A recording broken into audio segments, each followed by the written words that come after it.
و مشکلات چکن یاسا سرور بید هر حوالات یک مافی خوب ارک خوب بزانیتن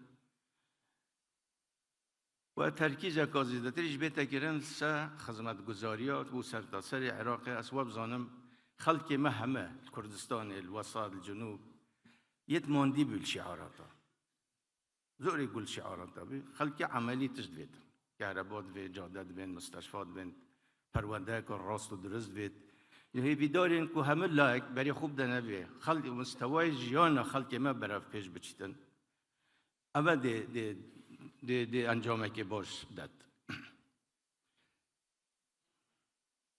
نسبت وضع حریمی طبعا ایرش ساله کرد اما ساله که حیوه کرد سه حل بجاردنه حریمی داشت هر پشتی کن انجامت حل بجاردنه هات نه اعلان کردن مداول همه او حزبت کو کرسی اینای بین حکمت کو بین کفروان تشکیل کن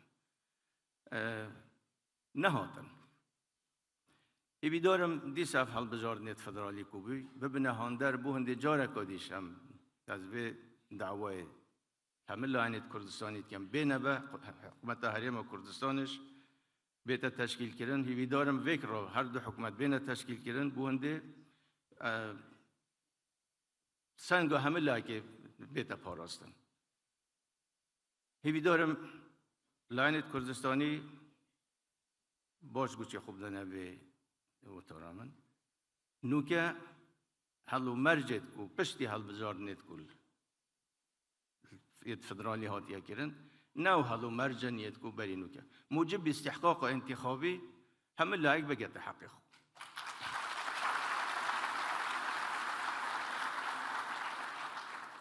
بابت که دیگه گرنگ او مترسی چنه ید کو روی عراق بیون منطقش همیه مسترین تهدید حتی بگوش مثلا تروریه گوش دا تمام نبیه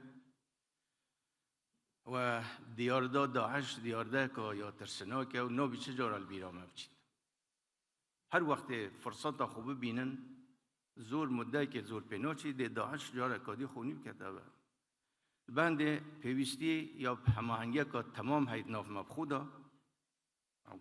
همه حزب سیاسی گه حکومت حریمه و ما پیوستی یا کمک و پشتیوانیا دوستمل در برشه چه شکل و دی چه بی او دی مینی تبا بو دولت یا دولتا که تنظیم و علاقه بکن اما که بجین ما پیوستی کمک نمایا و داعش نمایا از بیم هم یه چاوت خود مقینین لحقیقت داعش یا مای و ما پیوستیش یا پاوکاریا دوستت خول در بمای خطر دی از نکمل همیه مستر تره مزن تره یا مخدرات تره زور داخوه زور گنجت ما هل کردستانی حطت گتا بصره یه توشی و در دی بی و شکل هنده ده برنامه که ریکوپه که بیتن بو هنده مالا مویران کن بند پیوستی که زور های دستگاهت امنی دستگاهت پیوندار کاری که زور جدی بکن بو نهشتن و عف مادت مخدر اوید بازرگانی کرد تاوانبار زورت مزدن اوید کارخانیت مخدرات آج دانای الوات بازرگان تاوانبار ترن ام هیوی دارین حکمت دهاتی یا فدرالی حکمت حریمش تنسیق کار تمام بکن بو هنده حده که بووا تاوانبارانه دابنن و حده که بووه اف تهدید زورا جدی بیت دانان و اوید کو بازرگانی کری و کارخانه مخدرات دانای بین سزادان و بین دادگاهی کردن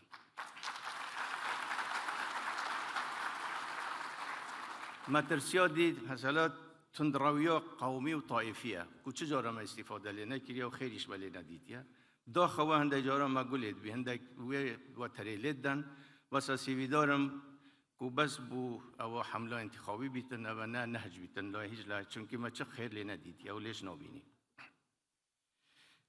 وضع جهانی بگشتی همه قیرانه بس قیرانت خطر رو که اول منطقه ما روشالات ناوراست امی بیدارین هر جی قیرانت که همه آشتی و دیالوگ بین چاره سر کردن اما علاقه بمبل العراقي همي في دورين كو عراق ديك هلي و ململانه نبيت ملت عراق بيتا باراستن وعراق نبيتا ميدانه ململانه لاين دي وهم هي دورين لاين ديش مراعاته واز عراق بكن هشتا خلقي ما يبرين داره هشتا ولات منهات يفسخو جا سرراي به بلاش بسري مدابنه و جاره کدی خودی قبول ناکه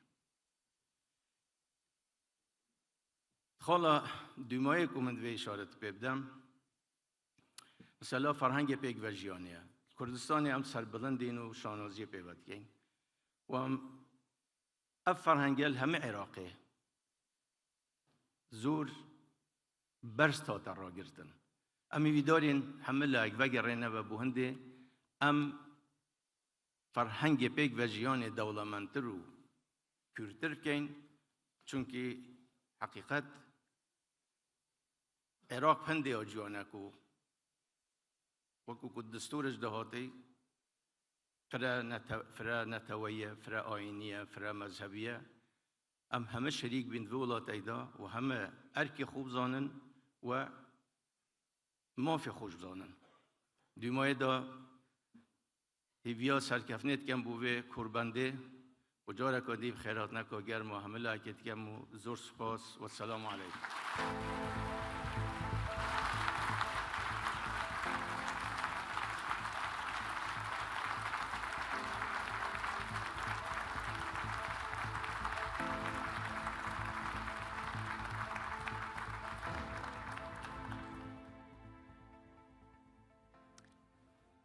Thank you, Your Excellency President Masoud Barzani.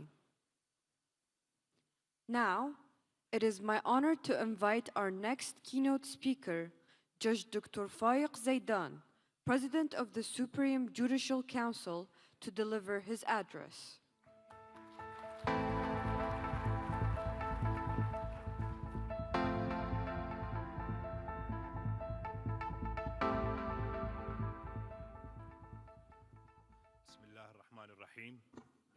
سيدات سادة الحضور السلام عليكم ورحمة الله وبركاته. أتقدم بالشكر الجزيل إلى السيد مسرور بارزاني رئيس مجلس أمناء الجامعة الأمريكية في كردستان على دعوتنا للمشاركة في أعمال منتدى الشرق الأوسط للسلام والأمن في ظل التحولات المتسارعة التي يشهدها الشرق الأوسط نحو مرحلة جديدة يعاد فيها رسم خرائط النفوذ والتحالفات.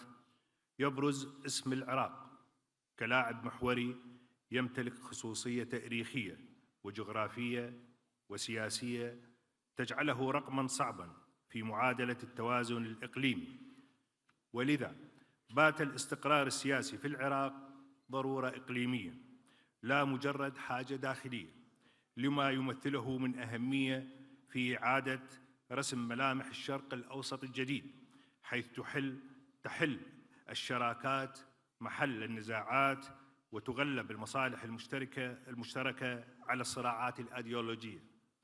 ولا يخفى على حضراتكم أن الاستقرار السياسي يعني وجود نظام حكم مستقر ومؤسسات دستورية فاعلة وتداول سلمي للسلطة وبيئة قانونية تحترم فيها الحقوق وتدار فيها الخلافات بالوسائل السلمية، كما يعني بناء مؤسسات الدولة وفق الدستور والقانون وجذب الاستثمارات وتنشيط الاقتصاد الوطني وتحقيق الأمن المجتمعي وتقوية النسيج الاجتماعي وإنهاء التدخلات الخارجية الناتجة عن الفراغ السياسي وتحفيز الإصلاح السياسي والإداري وتعزيز ثقة المواطن بالدولة.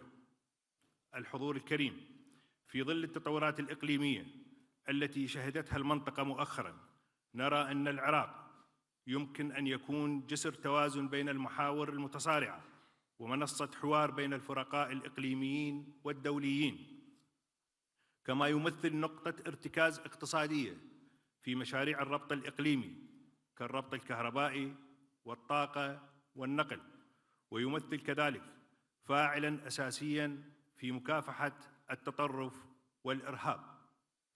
وللقضاء دور محوري في ترسيخ دعائم الاستقرار السياسي في العراق من خلال ضمان احترام الدستور والقانون وحسم النزاعات وفق الأطر القانونية. فالقضاء المستقل والعادل لا يمثل مجرد جهة للفصل في المنازعات، بل هو الضامن الحقيقي لحماية الدستور وصون الحقوق وتنظيم العلاقة بين السلطات. وحين يحتكم الفرقاء السياسيون إلى القضاء، وحين تدار الخلافات داخل أروقة المحاكم بدلا من الشارع، نكون قد قطعنا شوطا كبيرا نحو دولة القانون والاستقرار. لقد أثبت القضاء العراقي في محطات عديدة قدرته على التصدي للتحديات من خلال الفصل في الطعون الانتخابية وتفسير النصوص الدستورية والتصدي لمحاولات خرق الشرعية أو تعطيل التداول السلمي للسلطة، وبذلك ينظم المسار القانوني للعملية السياسية ويحمي إطارها الدستوري.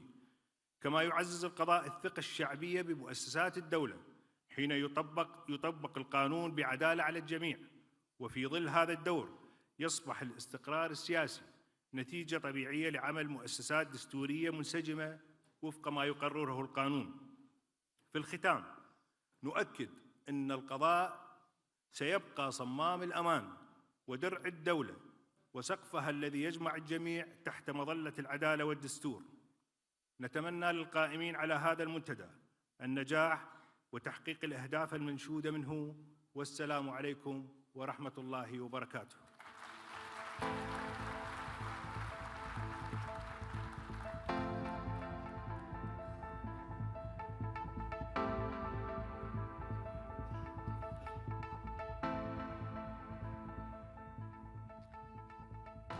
Thank you, Judge Dr. Faiq Zaidan.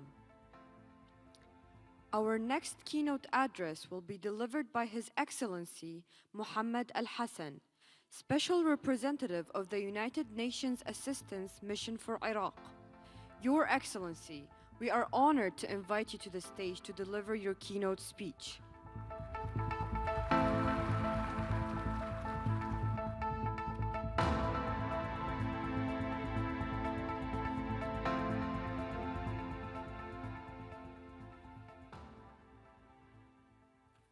السلام عليكم ورحمة الله وبركاته. إنه لمن دواعي سروري أن أتلقى هذه الدعوة للمشاركة في هذا المنتدى، وأنا من المحبين لهذه المدينة، مدينة دهوك، ومن المحبين للعراق بشكل عام. السيدات والسادة، مع الاحتفاظ بالألقاب والمقامات، أستميحكم العذر من الذين لا يجيدون اللغة العربية، لكنني أفضل وقد قطعت عهدا على نفسي أن أتحدث في هذا البلد إما باللغة العربية أو الكردية، لكنني للأسف لا أتقن الكردية، ولو كنت أتقن الكردية لكنت أدليت بهذه اللغة هنا في هذا الإقليم والجزء الغالي من العراق كردستان. أود في مستهل هذه المداخلة وأن أحييكم جميعا سيدات وسادة، وأحيي جميع الحضور. الحديث عن العراق يطول، والحديث كذلك عن الشرق الأوسط يطول، لكن ثقوا تماما أن هذه ليست المرة الأولى التي يتم الإشارة إلى شرق أوسط جديد. لقد سمعنا ذلك مرارا وتكرارا، وما أود التأكيد عليه هنا أنه لا يرسم الشرق الأوسط إلا أبناء الشرق الأوسط. هذه حقيقة ثابتة، وأقولها بكل صراحة وصدق، وأنا جزء من هذه المنطقة. لقد تعبت شعوب الشرق الأوسط من الحروب والأزمات، لقد تعبنا. ليس 70 عاما، 400 عام من الاستعمار، من الحروب، من الأزمات، من الاحتلال، وبعضها وأغلبها لها جذور ومسببات ومرتكزات خارجية، وبعضها منعكس بشكل داخلي. أما آن الأوان لشعوب هذه المنطقة أن تنعم كغيرها بالسلام قولاً وفعلاً. خففوا الحمل عن كواهل شعوب الشرق الأوسط.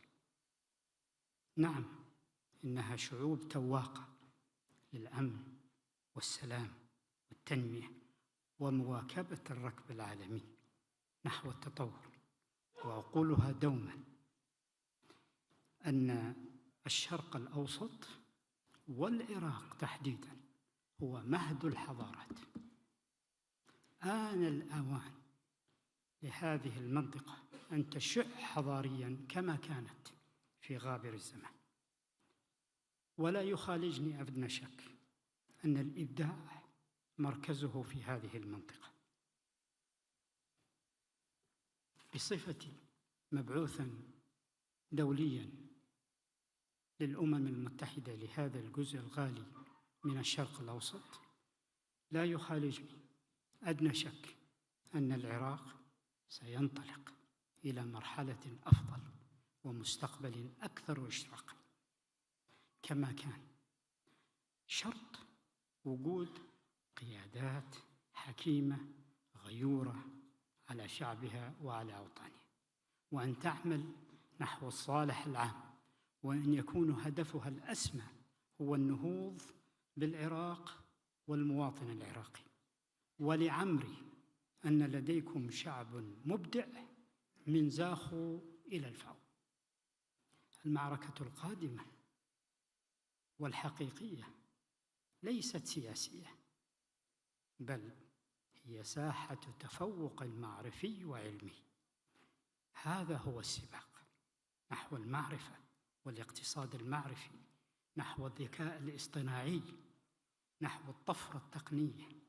لقد انطلقت هذه المسيرة، وهناك عدد من الدول الشقيقة والمجاورة للعراق التي بدأت في هذا الطريق، والعراق كذلك بدأ بوضع اللبنات الأساسية لمثل هكذا مشاريع.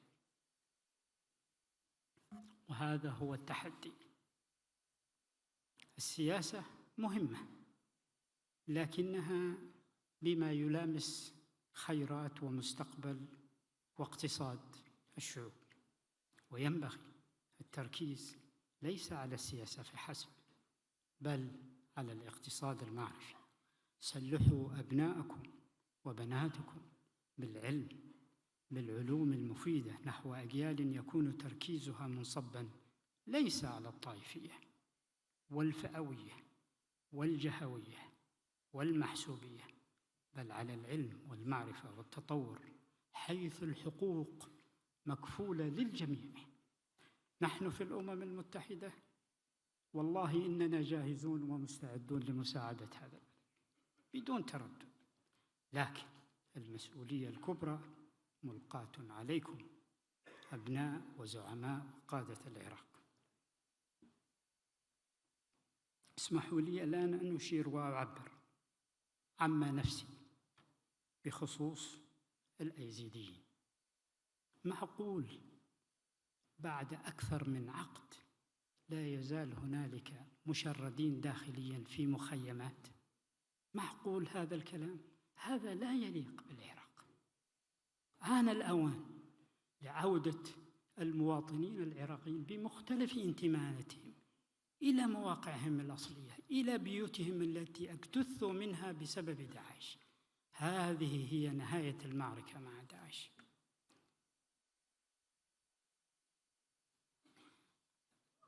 العراقيون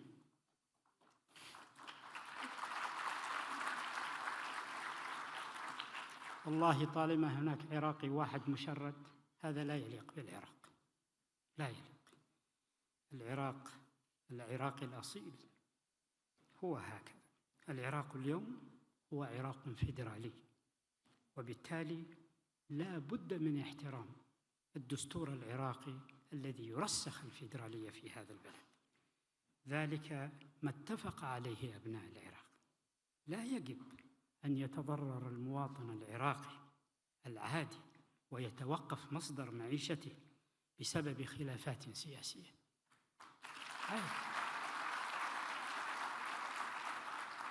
وأهيب بجميع الأطراف على إبعاد المواطن العراقي ومعيشته من أي ترتيبات أو تأثيرات سلبية.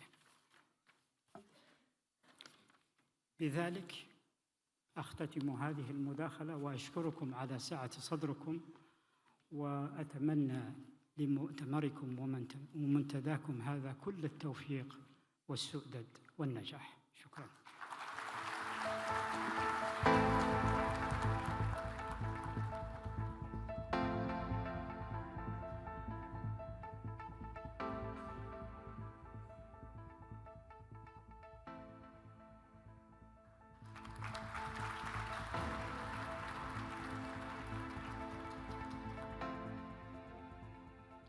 Thank you, Your Excellency Mohammed Al-Hassan. Ladies and gentlemen, our next keynote address will be delivered by Amar al-Hakim, leader of the National Wisdom Movement of the Republic of Iraq.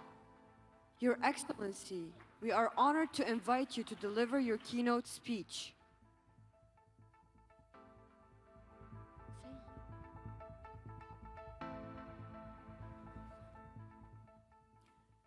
بسم الله الرحمن الرحيم. الحمد لله رب العالمين، وصلى الله على سيدنا محمد وآله الطاهرين وصحبه المنتجبين. أصحاب الدولة والسيادة والمعالي والسعادة، السادة والسيدات الحضور، السلام عليكم جميعاً ورحمة الله وبركاته.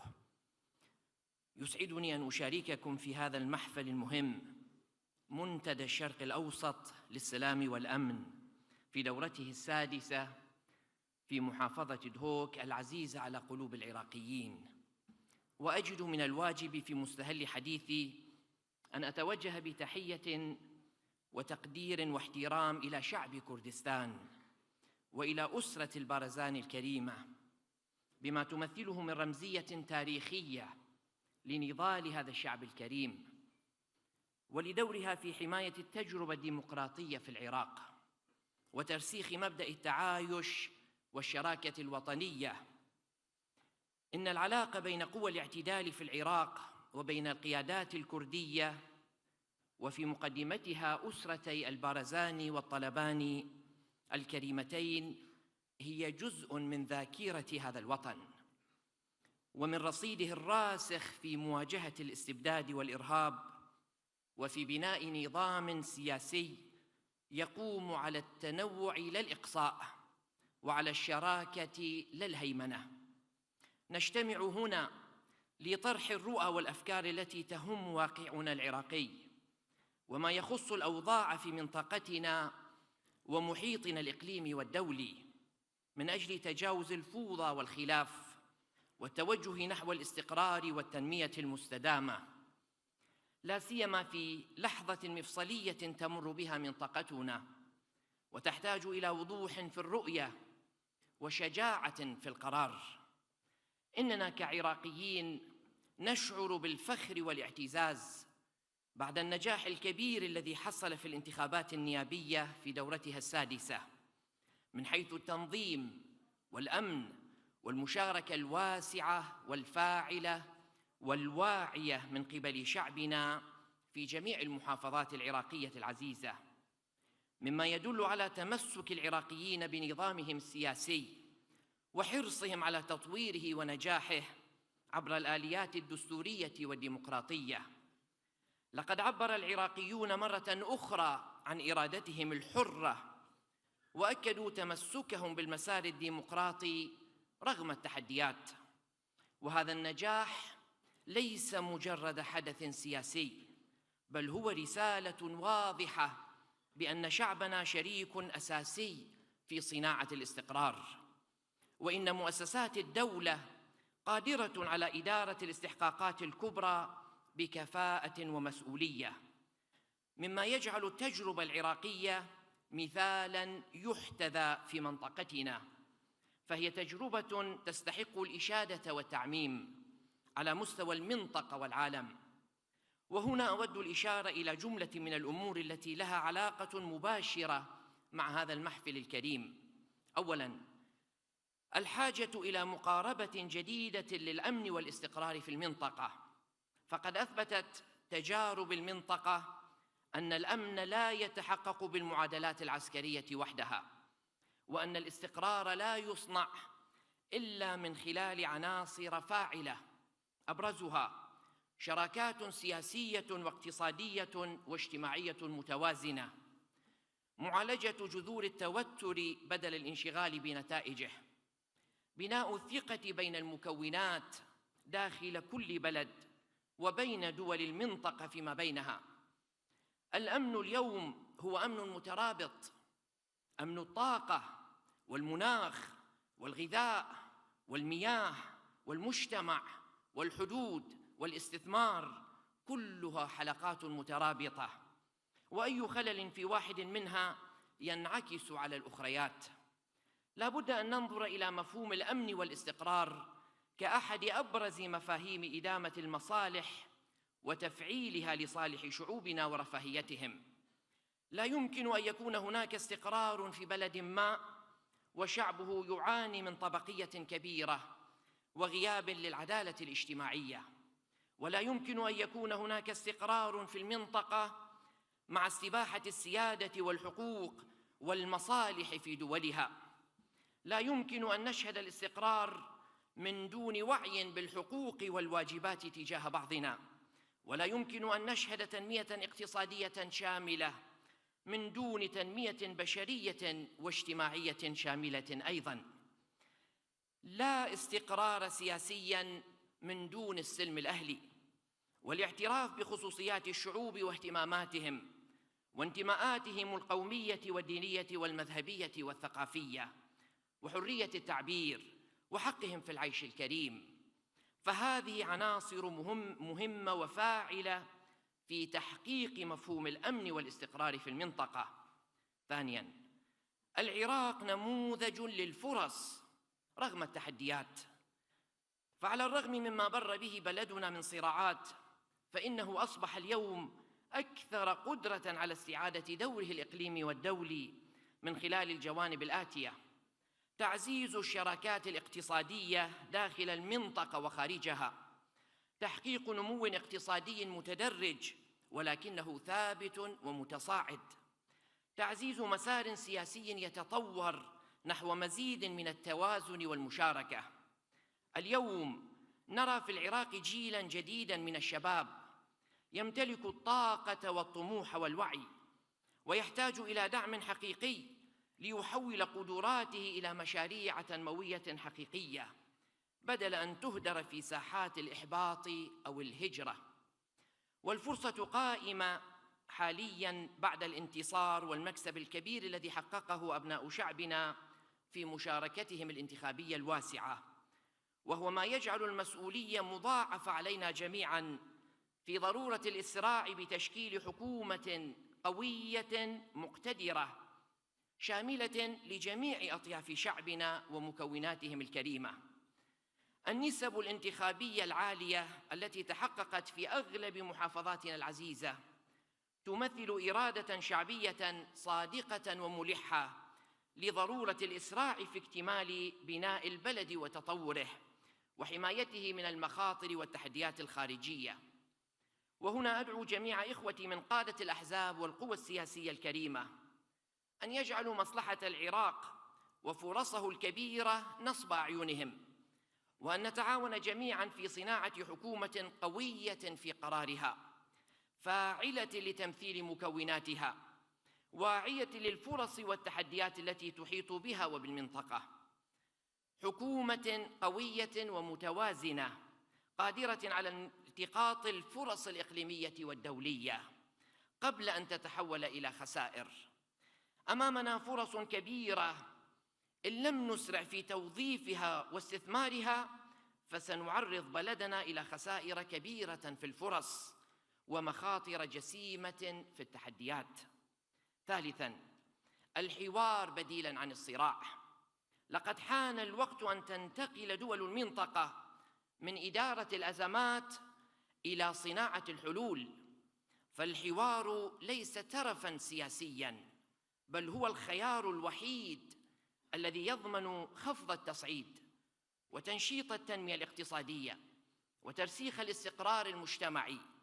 وكما أثبتت التجارب فإن السلام هو المشترك الأهم والهدف الأسمى حين تترسخ الإرادة ويتوفر الشركاء ويصنع الأمل. وقبل ذلك علينا أن نشخص فواعل الصراع ونحدد أسبابها كي نتفادى معوقات الحوار وعرقلة الحلول المقترحة، إذ لا يمكن أن يكون الحوار في ظل أزيز الرصاص والاعتداء على سيادة الدول كما يحصل في المنطقة. يجب إيقاف عناصر التهديد أولاً، وعدم السماح بعرقلة جهود السلام والاستقرار في المنطقة، وأن لا يكون ذلك على حساب الشعوب المضطهدة وأراضيها وحقوقها المغتصبة. إن العراق مؤمن بأن دوره الطبيعي في أن يكون جسراً بين الشرق والغرب وملتقى للحوار بين القوى الإقليمية والدولية، وليس ساحة لتصفية الحسابات. ولكي يتحقق ذلك لا بد من 3 ركائز متلازمة. الأولى هوية وطنية جامعة تحترم التنوع وتمنع الاستقطاب، فقوة العراق تكمن في تنوعه عرباً وكرداً وتركماناً، مسلمين ومسيحيين، وصابئة وإيزديين، وسائر المكونات الكريمة الأخرى. وإن المجتمع الدولي بحاجة ليسمع بوضوح أن العراق لا يعيش أزمة هويات بقدر ما يواجه تحدياً في إدارة هذا التنوع ضمن دولة عصرية عادلة. والركن الثاني هو أن الإصلاح الحقيقي يبدأ من بناء مؤسسات قادرة على تقديم الخدمات وصون سيادة القانون وإدارة الموارد بعدالة وشفافية، بعيداً عن منطق الغلبة الحزبية. فحين تصبح الدولة مرجعاً للمواطن لا ساحة صراع بين القوى، فعندها يمكن لشعبنا أن يتحدث بثقة عن استقرار مستدام. وأما الركن الثالث فلا استقرار بلا تنمية، ولا تنمية بلا اقتصاد متنوع، ولا اقتصاد متنوعاً بلا شراكات متوازنة مع المنطقة والعالم. إننا نرى أن الاستثمار في الإنسان وفي التعليم والبنى التحتية والقطاع الخاص هو الطريق الأمثل لتحويل الثروة من نعمة مهددة إلى فرصة مستدامة. والمجتمع الدولي شريك طبيعي في هذه المسيرة عندما تكون البرامج واضحة والإرادة السياسية جادة والبيئة التشريعية مستقرة. السادة والسيدات الكرام، في قلب هذه الرؤية تقف العلاقة بين المركز والإقليم بوصفها واحدة من أهم الاختبارات العملية لعدالة الدولة ومرونتها. إننا نؤمن بأن العلاقة بين بغداد وأربيل يجب أن تقوم على الشراكة الدستورية والتكامل، لا على التزاحم والتنافس. فالإقليم جزء أصيل من البنية الدستورية الاتحادية، وأي توتر في هذه العلاقة ينعكس سلباً على الجميع، ولا مناص من الحوار الصريح والاتفاقات الواضحة والالتزام المتبادل بالدستور لتحويل هذه العلاقة من إدارة أزمات متكررة إلى إدارة تعاون مستدام، اقتصادياً وسياسياً وأمنياً واجتماعياً. نحن ندعم كل مبادرة تعزز الأمن الإقليمي وترسخ مبدأ احترام السيادة وعدم التدخل في شؤون الآخرين، بل تعزيز الجسور بين الشعوب. إن مستقبل منطقتنا لن يكتب بالحروب والنزاعات، بل بالتنمية والتعليم والقيم والتكنولوجيا وتمكين الشباب والتكامل الإقليمي.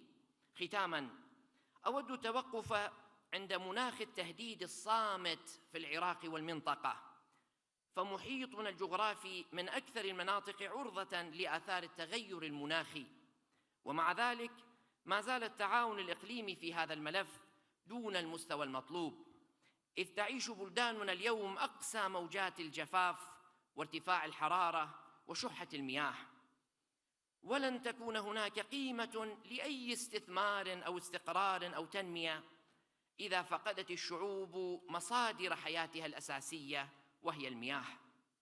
لذلك نحتاج إلى خريطة إقليمية مشتركة لإدارة المياه والتصحر والتغير المناخي، ومشاريع مشتركة للطاقة النظيفة والمتجددة، وتحالف إقليمي على مستوى الحكومات والجامعات والقطاع الخاص لمعالجة آثار التغير المناخي قبل أن يتحول إلى موجات نزوح وصراعات داخلية. نحن بأمس الحاجة إلى برامج فاعلة لحماية المدن والقرى من موجات الحر والجفاف، فلم يعد المناخ قضية بيئية بل قضية أمن قومي، ويجب أن نولي ذلك أهمية قصوى في برامجنا الحكومية وعلاقاتنا الدولية. أشكر القائمين على المنتدى وأثمن دور الجامعة الأمريكية في كردستان والجهات الراعية لهذا اللقاء، سيما سيادة الرئيس مسعود بارزاني وسيادة رئيس حكومة الإقليم السيد مسرور بارزاني، وأؤكد أن الحوار هو خيارنا الاستراتيجي لبناء منطقة آمنة ومستقرة ومزدهرة، وأن الأمن والاستقرار ليس مجرد أمنية بل قرار تتخذه القيادات وشعوبها حين تدرك أن السلام والاعتدال هو الطريق الوحيد لمستقبل أبنائنا وأجيالنا. حفظ الله العراق وشعوب المنطقة والعالم من كل سوء ومكروه، والسلام عليكم ورحمة الله وبركاته.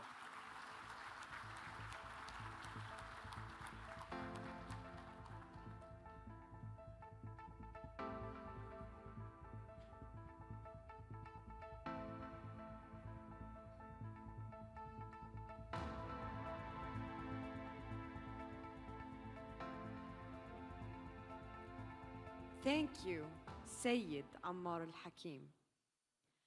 Our next keynote address will be delivered by Mr. Muthanna Al-Samarrai, head of the Azim Alliance of the Republic of Iraq.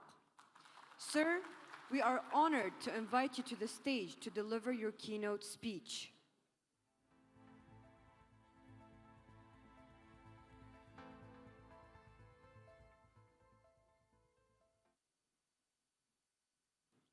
فخامة السيد مسعود بارزاني دولة رئيس مجلس الوزراء المهندس محمد الشياع السوداني، سيادة رئيس مجلس القضاء الأعلى الدكتور فائق زيدان، سيادة رئيس إقليم كردستان السيد نechirvan بارزاني، سيادة رئيس حكومة الإقليم السيد مسروur بارزاني، أصحاب السيادة والمعالي والسماحة والسعادة، الحضور الكريم، السلام عليكم ورحمة الله وبركاته. أتقدم بالشكر والتقدير للجامعة الأمريكية في دهوك والقائمين على منتدى السلام والأمن في الشرق الأوسط، هذه المنصة الفكرية التي أسهمت في ترسيخ الحوار المسؤول وفي قراءة التحديات التي تشهدها منطقتنا بما يعزز فرض الاستقرار والتنمية. السيدات والسادة، لقد شكل نجاح الانتخابات التشريعية محطة أساسية في مسارنا الوطني بما شهدته من مشاركة عالية أسهمت في تعزيز ثقة المواطن بالعملية السياسية، ورسخت حضور المؤسسات الدستورية كإطار نظام للحياة العامة. ونحن اليوم أمام واجب البناء على هذا التطور بما يمكن القوى الوطنية من المضي في مشروع الدولة بكل مسؤولية واقتدار. الأخوة الأعزاء، تواجه منطقتنا تحديات إقليمية ودولية متسارعة تتطلب رؤية واضحة تحفظ مصالح الدولة وتضع استقرار شعوبها في مقدمة الأولويات. ومن هذا المنطلق فإن العراق مطالب بحماية سيادته وقراره الوطني وعدم السماح بزجه في صراعات المحاور. من السعي في الوقت ذاته إلى إداء دور إيجابي يرسخ مسار التهدئة ويدعم الحوار الإقليمي انطلاقاً من مكانته ودوره التاريخي.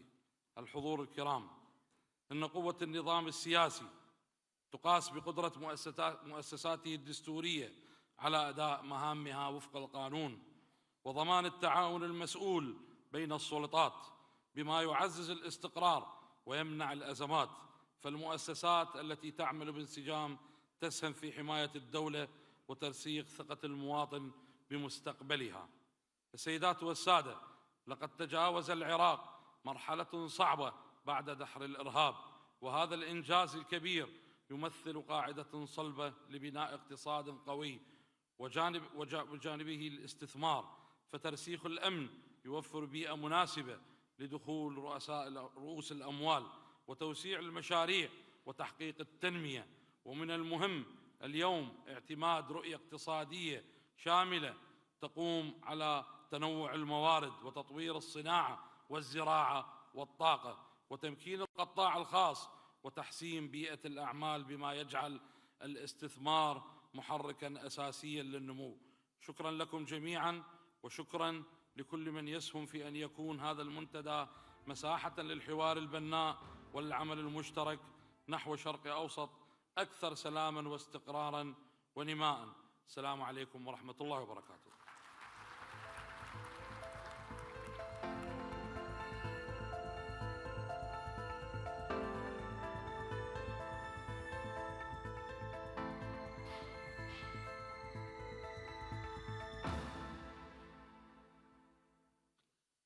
Thank you, Mr.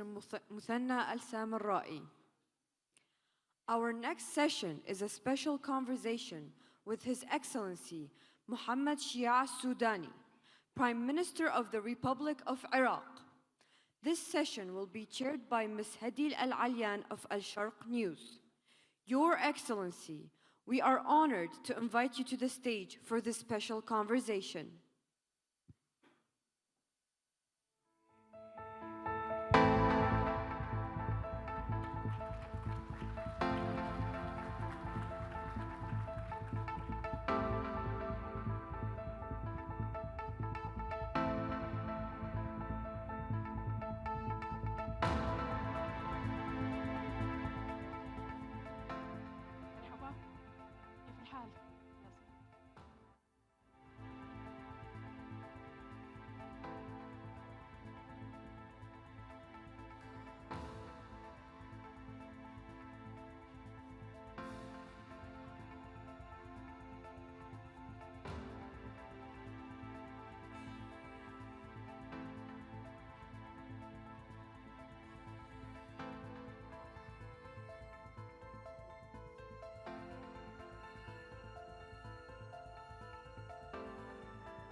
صباح الخير، أهلا بكم الحضور الكريم. نحييكم من مدينة دهوك في إقليم كردستان. دهوك رانجين كما تعرف بالكردية، هذه المدينة الهادئة والوادعة، مدينة تنبض بهدوء خاص وتقدم نفسها اليوم مركزاً لهذا التجمع السنوي الاستثنائي. نلتقي وإياكم إذن في لحظة مفصلية يمر بها العراق والمنطقة، حيث تشتد التحديات، تتزايد الأسئلة حول مستقبل المرحلة المقبلة. هذه الأجواء إذن يسعدنا أن نستضيف دولة رئيس الوزراء العراقي السيد محمد شيع السوداني في جلسة حوارية خاصة تأتي عقب الانتخابات النيابية الأخيرة، تلك الانتخابات التي أحاطتها الكثير من الشكوك حول إمكانية أن تعقد، لكنها أجريت بالفعل. لنقف اليوم على أعتاب إذن مرحلة ما بعد الانتخابات والتحضيرات الجارية لتشكيل الحكومة الجديدة. أهلا بك دولة الرئيس. دولة الرئيس، بعد فوز قائمتكم إذن الانتخابية بأكبر عدد من مقاعد البرلمان العراقي، ما طبيعة التحالف الذي يسعى السيد السوداني لتشكيلها، أيضا في ظل عدم القدرة على تشكيلها منفردا؟ وهل أنتم مصرون على الولاية الثانية؟ بسم الله الرحمن الرحيم. القادة، المسؤولين، السيدات السادة، السلام عليكم ورحمة الله وبركاته. وأرحب بضيوف العراق في هذا المنتدى، شاكرا لأخي رئيس حكومة إقليم كردستان الأستاذ مسعود البرزاني، الأستاذ مسرور البرزاني، على توجيه الدعوة لحضور هذا المنتدى. بالتأكيد في كل انتخابات نيابية لم تكن النتائج هي الفيصل والحاكم لتشكيل الحكومة والاستحقاقات. اليوم ائتلاف الإعمار والتنمية هو جزء أساسي من مكونات الإطار التنسيقي، ويوم أمس اجتمع الإطار وقرر تشكيل الكتلة النيابية الأكبر، وسوف يباشر بحوارات مع باقي الكتل السياسية في الفضاء الوطني للتأسيس للاستحقاقات الدستورية وتشكيل الرئاسات والبرنامج. هذا هو المسار الذي نؤمن به. أما مسألة الولاية الثانية هي ليست طموح شخصي بقدر ما هي استعداد لتحمل المسؤولية لإكمال مشروع بدأناه ومنجز تحقق على الأرض، وفوز مستحق بصفتنا الكتلة التي فازت بالمرتبة الأولى في هذه الانتخابات، وأيضا بما نمتلكه من مشروع ورؤية للمرحلة القادمة. الحكومة وشكلها، وجود القوى، باقي التفاصيل، هذه كلها وسائل. المهم ما هو المشروع الذي ممكن أن نقدمه لأبناء شعبنا بما يلبي آمالهم وتطلعاتهم. هذا هو اللي يهمنا، وهذا هو اللي نحمله احنا كائتلاف مع شركائنا باقي القوى الوطنية. تتوقعون دولة الرئيس أن تشكل الحكومة ضمن توقيتاتها الدستورية أم ممكن أن تمتد لعدة أشهر المفاوضات فيها؟ بتقديري هناك حرص من جميع القوى السياسية على التقيد بالتوقيتات الدستورية. إقامة هذه الانتخابات في هذه الكيفية التي حصلت بأجواء آمنة مستقرة وبسلاسة واضحة، وحتى لحد الآن لا توجد شكاوى حمراء، هذا يدلل على قناعة القوى السياسية، مما يمهد إلى حصول توافق سريع يفضي إلى تشكيل حكومة بأسرع وقت. فخامة الرئيس مسعود برزاني في كلمته اليوم طالب بتغيير قانون الانتخابات لأنه غير عادل. هل هنالك خطط لإجراء تعديلات على قانون الانتخابات في العراق؟ طبعا احنا مع ثبات قانون انتخابات، يعني ليس من الصحيح في كل دورة يكون هناك قانون.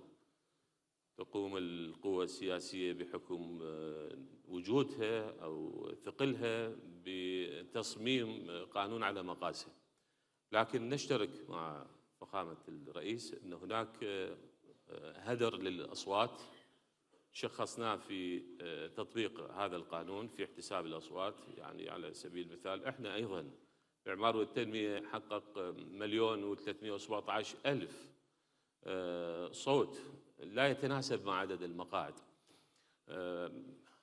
هناك مساحة موجودة في البرلمان، يجب أن يكون هناك تقرير من قبل ممثلي الشعب في إجراء نقاش للوصول إلى قانون عادل يعبر عن أصوات الناخبين وبنفس الوقت يمنع هدر الأصوات. هنالك قلق أو دعني أقول يعني تكرار للخلافات بين حكومة إقليم كردستان والحكومة الاتحادية. كيف تطمئنون الإقليم بأن كل الملفات العالقة ستحل جذرياً؟ أي متابع منصف لأداء هذه الحكومة والعلاقة بين الحكومة الاتحادية والإقليم والاتفاق السياسي الذي شكلت بموجبه الحكومة يرى أن هناك نسبة كبيرة من التفاهم والصراحة والحوار والموثوقية في التعامل. نعم هناك مشاكل، لكن ليست هي مشاكل سياسية، ليست هي مشكلة بقرار سياسي، وإنما تتعلق بالقانون والتفسيرات وقضايا فنية. ومع ذلك لا يوجد توقف، هناك فرق عمل موجودة بين الحكومة الاتحادية وحكومة الإقليم تعمل على معالجة هذه الإشكالات. قطعنا شوط مهم في إيجاد حلول لمشاكل مزمنة ورثناها إحنا كحكومة اتحادية وحكومة الإقليم، مشاكل عقود النفط وإشكالاتها وقرارات التحكيم وإيقاف النفط. هذه كلها ما كانت وليدة هذه الفترة اللي عملت فيها حكومة الاتحادية وحكومة الإقليم، لكن بروح الشراكة والتفاهم استطعنا من حل واحدة من أهم الإشكالات اللي تتعلق بعقود الشركات واستئنف تصدير النفط مؤخراً، ونحن في طريقنا لحل باقي الإشكالات. الشيء الذي أود أن أؤكد عليه أن الحكومة الاتحادية تضع مصلحة مواطني الإقليم كردستان العراق بنفس المستوى الذي نراعي فيه مصلحة المواطنين والمكونات والمحافظات الأخرى. يطالب السيد محمد الحلبوسي بأن يكون منصب رئيس الجمهورية من حصة المكون السني بدلاً من البرلمان. هل ترون هذا الطرح واقعياً؟ وهل هنالك إمكانية إعادة النظر في الأعراف السياسية المتعلقة بتوزيع الرئاسات الثلاث بين الشيعة والسنة والكرد؟ العرف السياسي يستمد قوته من المصلحة التي تعود على العملية السياسية بأكملها، ونحن أيضاً بوصلتنا هي مصلحة العراق والعراقيين، وهنا لا نقصد مصلحة شخص أو حزب أو مكون، وإنما مصالح العراقيين. فعندما يكون العرف السياسي يساهم في ضمان مصالح كل العراقيين فلا نرى سبب لتغييره. في ملف التوازنات دولة الرئيس، كيف ستتعامل الحكومة مع الضغوط الإقليمية أيضاً الدولية وحتى الداخلية، لا سيما ما يتعلق بالنفوذ الإيراني والدور الأمريكي في العراق؟ هذا السؤال الثابت دائما اللي نسأل فيه وأيضا نكرر الإجابة. أنا وزير في حكومتين ورئيس وزراء في هذه الحكومة، لم أتعرض إلى أي ضغوط أو تدخل، ولم يكن ولن يكون العراق ساحة لنفوذ أي دولة. نحترم كل علاقاتنا ونرتبط بعلاقات قوية مع الدول الإقليمية، مع دول الاتحاد الأوروبي، مع الولايات المتحدة. لدينا نقاش مستمر في كل الملفات الأمنية السياسية الاقتصادية، وبالتالي مسألة الضغوط اللي يرددها الإعلام يعني في حالة وجود قرار في مصلحة للعراق والعراقيين، هل أننا نستجيب لضغوط لاتخاذ قرار مغاير؟ بالتأكيد لا، لم ولن يحدث. دولة الرئيس، ما أبرز خطط الحكومة لتحسين الاقتصاد، تقليل الاعتماد كذلك على النفط كمصدر رئيسي للإيرادات؟ هذه الحكومة ولله الحمد أنجزت نسبة كبيرة من الإصلاحات المهمة والهيكلية على مستوى قطاع الطاقة. اليوم لدينا رؤية واضحة لإنهاء حرق الغاز وإيقاف الاستيراد في مقطع زمني لن يتجاوز إن شاء الله 2028. أوقفنا استيراد المشتقات النفطية، بدأنا بمشاريع نفطية مهمة لتطوير الإنتاج، زيادة الإنتاج واستغلال الأمثل لهذه الثروة، ثروة النفط والغاز. وكذلك أجرينا إصلاحات مالية لأول مرة تحصل في العراق. هناك بيئة استثمار جاذبة مكنتنا من استقطاب استثمارات أكثر من 100 مليار دولار، استثمارات عربية وأجنبية، في وسط هذه الظروف اللي كانت تعيشها المنطقة، مما يثبت أن هناك بيئة جاذبة وسياسات تعطي الموثوقية لهذه الاستثمارات. اليوم نتحدث عن مشروع طريق التنمية، هذا الشريان الاقتصادي الكبير لكل العراقيين. قطعنا شوط مهم في إكمال التصاميم والدراسات الخاصة بالموديل الاقتصادي والمالي. نتحدث عن الصناعة، اليوم لدينا أكثر من 52 مصنع يصدر إنتاجه إلى خارج العراق، وهكذا على مستوى الزراعة. لأول مرة تجرى هذه الإصلاحات الحقيقية وتلقي بظلالها على حالة الاقتصاد الوطني واستقراره. كل مؤشرات المؤسسات الدولية تشير إلى أن هناك نسبة نمو متزايدة للاقتصاد الوطني. دولة الرئيس، ما شعار المرحلة المقبلة إن ما تحدثنا؟ الأولويات كذلك بالنسبة لحكومتكم؟ نعم. نحن وضعنا أولويات وفق رؤية اقتصادية وخدمية، حققنا نسبة مهمة منها في هذه الحكومة. عندما نتحدث عن خفض نسب البطالة والفقر، فإننا أنجزنا تغيير واضح. اليوم نتحدث عن انخفاض نسب البطالة من 17 إلى 13%، نسب الفقر من 25 إلى 17.5. اليوم نتحدث عن تحسين واقع الخدمات بشكل واضح مع الإصلاحات الاقتصادية، مع مكافحة الفساد الإداري والمالي. إذن هذه الأولويات سوف تبقى مستمرة في منهجنا القادم، والذي يقوم على أساس خدمة المواطن العراقي وتقديم مصالح العراق والعراقيين فوق أي اعتبار. هنالك سؤال من الشباب تحديداً، الشباب العراقي والخريجين وكل من يبحث عن فرصة عمل، ماذا تعدهم بالفترة المقبلة أو المرحلة القادمة؟ في هذه الفترة استطعنا أن نثبت مفهوم لدى الشباب بأنه ليست الوظيفة الحكومية فقط هي المصدر الوحيد لفرص العمل، وإنما القطاع الخاص موجود وهناك فرص، مع إقرار قانون التقاعد والضمان الذي يضمن مساواة الحقوق والامتيازات بين العاملين في القطاع الحكومي والقطاع الخاص. كذلك هذه المشاريع اللي نتحدث عنها ساهمت في توليد أكثر من 500 ألف فرصة عمل. لا زال أمامنا قطاعات أخرى مهمة ممكن أن نستثمرها وتساهم في توليد فرص العمل بالنسبة للخريجين.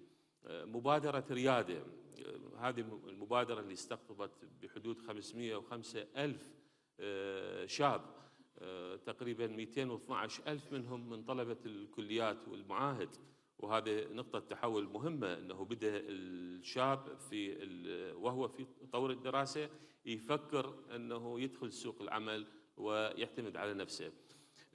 هذه كلها محطات مهمة في سياق تشجيع القطاع الخاص، وأيضا تشجيع الشباب للدخول إلى سوق العمل من خلال بوابة القطاع الخاص التي تمثل الركن الأساسي في عمل الحكومة. سؤال أخير دولة الرئيس، لو تحدثنا عن عنوان نعم. للمرحلة المقبلة للعلاقات بين إقليم كردستان وبغداد، ماذا سيكون العنوان للعلاقات؟ الفرص المشتركة وكثيرة.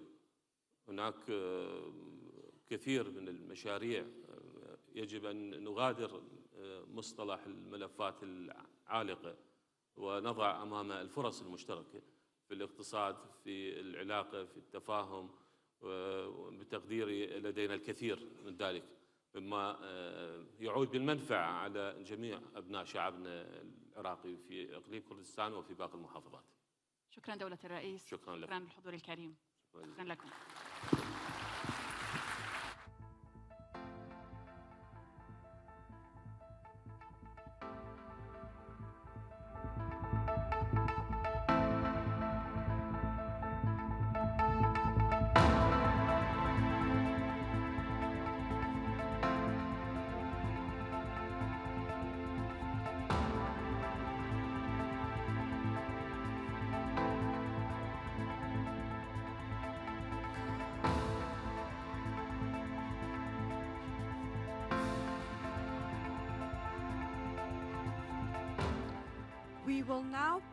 We will now pause for a short coffee break.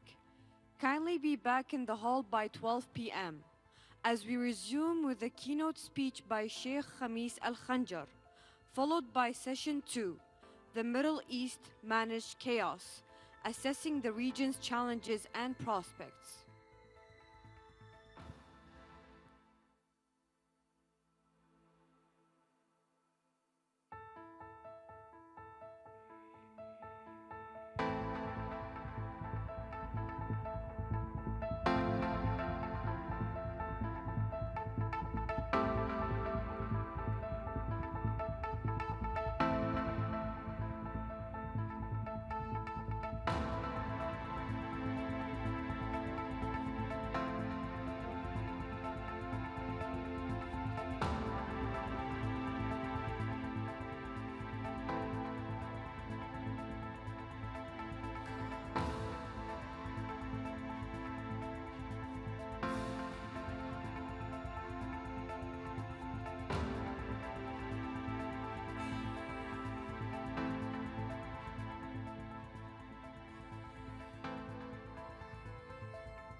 Please be seated.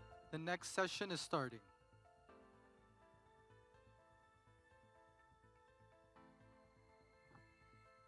آماده بوین برس به زحمت فرمون دخولک دست بکن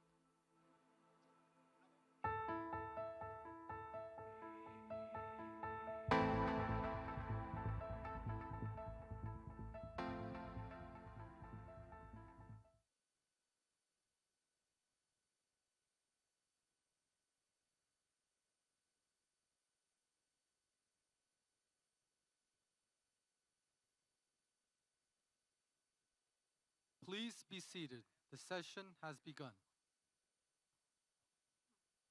آماده بوین برس بخیر هاتنه و به زحمت فرمون آماده بوید برس بخیر هاتنه و فرمون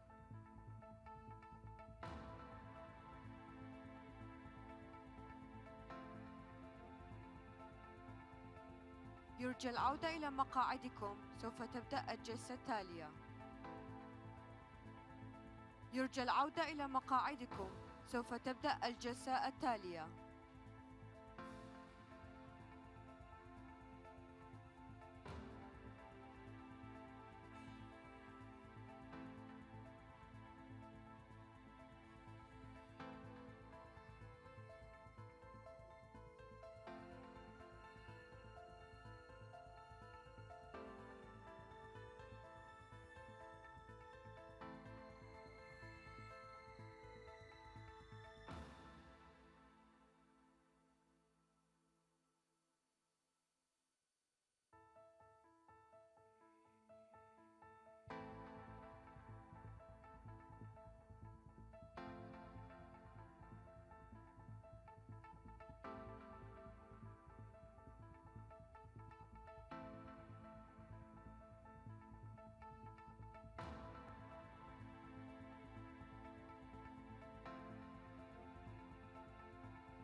Please be seated.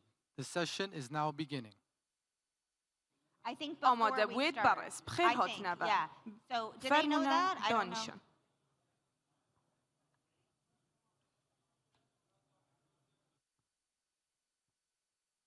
يرجى العودة إلى مقاعدكم. سوف تبدأ الجلسة التالية.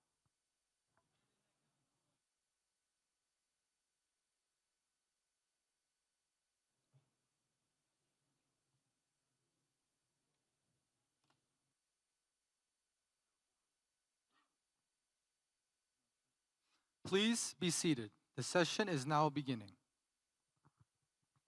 آماده بوید برس بخیر هاتن خولک دی دست بکد به زحمت فرمون يرجى العودة إلى مقاعدكم. سوف تبدأ الجلسة التالية.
Ladies and gentlemen, please be seated. The session is now beginning.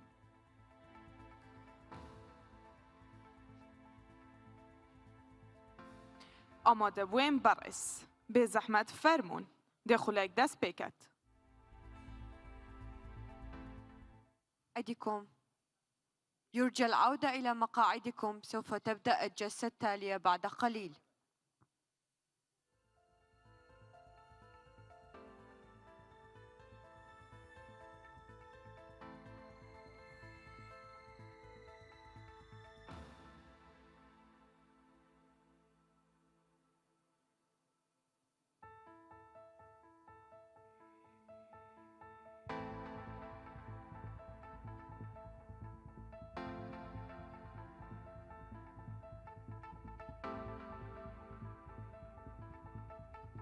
Giving us.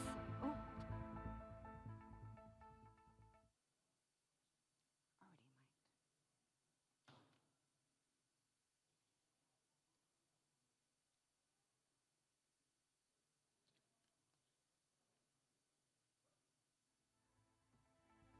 Go. Now.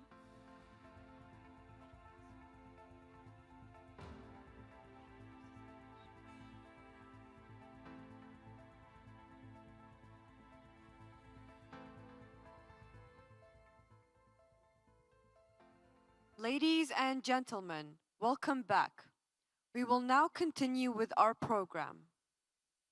It is our honor to begin with a keynote speech delivered by Sheikh Khamese Al-Khanjar, leader of the Al-Siyada Alliance of the Federal Republic of Iraq.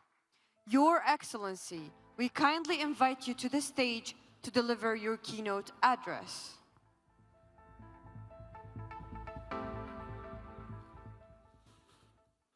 بسم الله الرحمن الرحيم.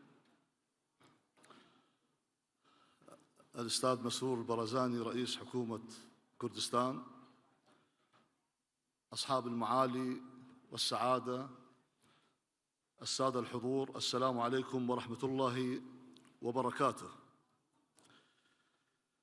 يسعدني أن أتوجه بالشكر الجزيل للقائمين على هذا المنتدى المهم وعلى الدعوة الكريمة وعلى تنظيم هذا الحدث حول السلام والأمن والاستقرار. إن اجتماعنا اليوم تحت عنوان الفوضى المسيرة شرق أوسط جديد يأتي في لحظة حرجة يمر بها النظام الإقليمي والعالم، فالتقلبات الجيوسياسية وارتفاع منسوب التوترات الإقليمية والتحولات الاقتصادية العميقة تفرض علينا جميعاً مسؤولية العمل المشترك لتخفيف المخاطر وصياغة مقاربات واقعية تعيد لمنطقتنا فرص التنمية والاستقرار. وتتطلب هذه الضرورة مقاربة جديدة تقوم على 3 مبادئ ثابتة لا غنى عنها: سيادة الدول ووحدة مؤسساتها واحتكارها لأدوات القوة القهرية. فلا أمن إقليمياً يتحقق إذا بقيت بعض الدول تدار بأدوات خارج إطارها المؤسسي، أو إذا استمر تجاوز حدود الدولة لصالح جماعات مسلحة أو محاور تتعارض مع مصلحة شعوبها. لا يخفى عليكم جميعاً أن الفوضى سواء كانت خلاقة كما أرادتها كوندوليزا رايس لإعادة تشكيل الشرق الأوسط وفق الرؤية الأمريكية وانتهت إلى فوضى عارمة أو مسيرة أو مدارة ومتحكم بها بإرادة خارجية لا تعكس تطلعات شعوب المنطقة، ولا يمكن لها إلا أن تزيد الأمر تعقيداً، لأن بناء الدول والأنظمة السياسية يقوم على عوامل موضوعية وسياقات اجتماعية وثقافية وتاريخية ورمزية واقتصادية لا يمكن تشكيلها عن بعد أو من خلال دول أخرى. منذ سايكس بيكو وترسيم الشرق الأوسط جغرافياً، وفي هذا المنتدى قلت أن سايكس بيكو عندما كتبت لم يؤخذ رأي الشعوب في حدود الدول الموجودة، ولم تراعى معايير القوة أو الموضوع المذهبي أو الطائفي أو الديني أو القومي، وإنما راعت مصالح الدول الإمبريالية الحاكمة في تلك الفترة بين إنجلترا وفرنسا، وأحياناً بين روسيا وإيطاليا. يتكرر الحديث عن إعادة رسم هذه الخارطة، بل وحكمت الكثير من دول دكتاتوريات وأحزاب كانت تتبنى هذه الفكرة، بل وصل الأمر إلى تنظيم داعش الإرهابي نفسه الذي تحدث عن دولة الخلافة تطيح بهذه الخريطة. أما سياسياً فإن طرح فكرة الشرق الأوسط الجديد في سياقها الجديد لا تأتي في سياق التحولات الاجتماعية والثقافية التي تمر بها المنطقة، بل تأتي في سياق كولونيالي آخر وفي سياق محاولة هيمنة أخرى عبر إعادة رسم خارطة الشرق الأوسط سياسياً لمصلحة إسرائيل وليس لمصلحة دول المنطقة وشعوبها، إذ لا يمكن خفض التوترات الإقليمية من دون حل عادل للمشكلة الفلسطينية عبر حل الدولتين ومن إنهاء الاحتلال الإسرائيلي للأراضي السورية واللبنانية ومعالجة القضية الكردية في البلدان التي يتواجدون فيها. ولا يمكن الحديث عن خفض التوترات الإقليمية من دون انبثاق نظام إقليمي متفق عليه يضم الجميع ويحكم الجميع من دون هيمنة أو فرض أمر واقع من دون تدخل خارجي في الشؤون الداخلية. الحضور الكريم، إن للعراق موقعاً فريداً في معادلة الشرق الأوسط، فهو حلقة وصل طبيعية بين المشرق والخليج وبين العالم العربي وجواره الإسلامي الأوسع. وإذا استطاعت الدولة العراقية أن تعيد بناء مؤسساتها على أسس راسخة، فإن العراق سيكون عامل استقرار إقليمي بدل أن يبقى ساحة تتقاطع فوقها الصراعات. إن رؤيتنا الوطنية تنطلق من مبدأ واضح: العراق المستقر لا يكتمل إلا بدولة يتساوى جميع مواطنيها أمام القانون، دولة عادلة تشمل جميع مواطنيها وتساوي بينهم بالحقوق والواجبات. وهنا وبلا شك ولا ريب فإن رؤية المكون السني تندمج داخل هذه الرؤية الوطنية العامة، فهي رؤية تدعم الدولة القوية وتدعم سيادة القانون واحترام الدستور، وتدعو إلى شراكة متوازنة بين كل العراقيين في حاضرهم ومستقبلهم. أيها الأخوة والأخوات، إن أبناء محافظاتنا التي تضررت خلال السنوات الماضية لا يطالبون بمعاملة خاصة، بل يطالبون بدولة عادلة تعيد الأعمار وتنشئ المشاريع التنموية وتمنح الشباب فرصاً حقيقية للمشاركة والإنتاج، وتسمح بعودة النازحين إلى مدنهم وقراهم، خصوصاً في جرف الصخر والعوجة وبقية المناطق دون قيد أو شرط، ومعرفة مصير المغيبين والتوازن في الدولة وإطلاق سراح السجناء الأبرياء. إن استقرار المكونات الاجتماعية في العراق ليس مطلباً فئوياً، بل شرطاً لاستقرار الدولة نفسها، فالدولة التي تتوازن فيها المكونات هي دولة قادرة على القيام بدورها الإقليمي، وهذا ما يليق في العراق، وقادرة على بناء شراكات تحترم سيادتها وتقوي اقتصادها. السيدات والسادة، إن تعميق التعاون الاستراتيجي في الشرق الأوسط يجب أن يتجاوز النظرة الأمنية الضيقة، فالأمن في القرن 21 لا يبنى بالسلاح وحده، بل بالشبكات الاقتصادية وبمشاريع الطاقة المشتركة وبالتعليم وبحركة التجارة وببناء المسارات التي تربط شعوب المنطقة ببعضها البعض. إن منطقتنا تملك إمكانات هائلة، لكن هذه الإمكانات لن تتحول إلى فرص ما لم ننتقل من إدارة النزاعات إلى إدارة التنمية. فالأقاليم التي تتعاون اقتصادياً تصبح أكثر قدرة على تثبيت السلم السياسي والأهلي، وأكثر قدرة على مواجهة التحديات العالمية المشتركة من تغير المناخ إلى الأمن الغذائي. الحضور الكريم، إن الازدهار الاقتصادي ليس هدفاً مثالياً، بل هو الأساس الضروري الذي تقوم عليه كل منظومة استقرار طويلة الأمد. ولنعترف بصراحة، لا يمكن لأي دولة أن تحارب الفقر والبطالة وتعيد بناء الثقة في مؤسساتها دون اقتصاد منتج وعدالة في توزيع الفرص وبيئة استثمارية تحترم القوانين وتمنح المستثمر وضوحاً وأماناً. إننا نحتاج إلى صياغة رؤية اقتصادية مشتركة للشرق الأوسط تقوم على أولاً الربط الإقليمي في الطاقة والنقل، وثانياً حرية انتقال الأفراد والبضائع والاستثمارات دون قيود، وثالثاً الاستفادة من موقع العراق كمحور تجاري وجغرافي، رابعاً دعم المشاريع العابرة للحدود وتحسين بيئة الاستثمار عبر إصلاحات واقعية ومنهجية. السيدات والسادة، ختاماً أقول إن بناء شرق أوسط جديد ليس مشروع دولة واحدة ولا قوة واحدة ولا مكون واحد، إنه مشروع جماعي يتطلب إرادة سياسية وصدقا في التعامل واحتراما لمصالح الدول، وإيمانا بأن الإنسان هو محور أي نهضة حقيقية. فالإنسان المستقر المتعلم المنتج هو الضامن الأول لأمن أي دولة.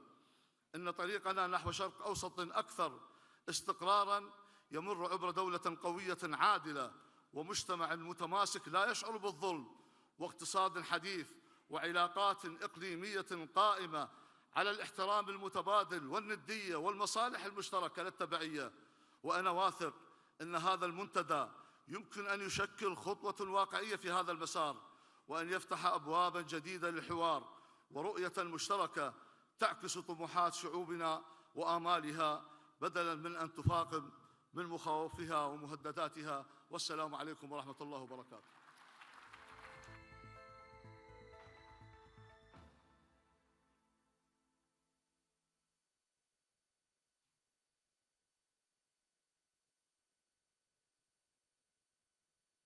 Thank you, Your Excellency, Sheikh Khamese Al-Khanjar. Now, our first panel is titled The Middle East Managed Chaos, Assessing the Region's Challenges and Prospects. This session will be chaired by Dr. Dalia Dassa Kay, Uni of California, Los Angeles, and will feature the following distinguished speakers. His Excellency Hishyar Zebari, former Foreign Minister, Federal Republic of Iraq. Mr. Ferhat Nasrullu, Member of Parliament, Republic of Turkey. Dr. Tariq Youssef, Middle East Council on Global Affairs, Qatar. Dr. Kayhan Barzigar, Institute for Political and International Studies, Iran. Okay. Thank you very much for that introduction. Thank you, MEPS, for having us all here. And it's wonderful to be with these distinguished hosts and this distinguished panel. So we are tasked with looking at both challenges and opportunities and how we manage the chaos.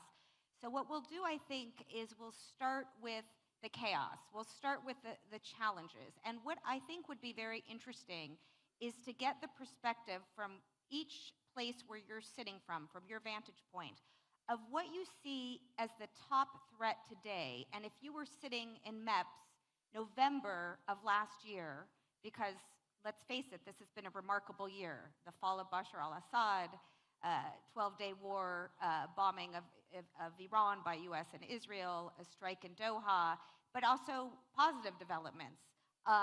And so we heard earlier from His Excellency Barzani about bright spots in Syria, peace process in Turkey. So all of this happened in 1 year. So if you were sitting here last year, how versus this year, how do you see the threat environment? And I think we'll go, starting with Your Excellency, we'll start with you. And we'll do kind of a comparative assessment, and then we'll start trying to figure out how we might solve these challenges and threats that are still on your mind. So, Your Excellency, let's start with you. Thank you, Dalia. Thank you very much.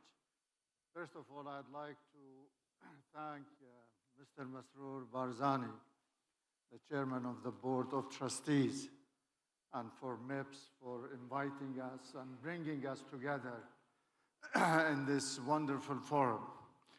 As you mentioned, a year ago, imagine a year ago where we were and who expected or predicted that these massive changes will shake the Middle East and the balance of power.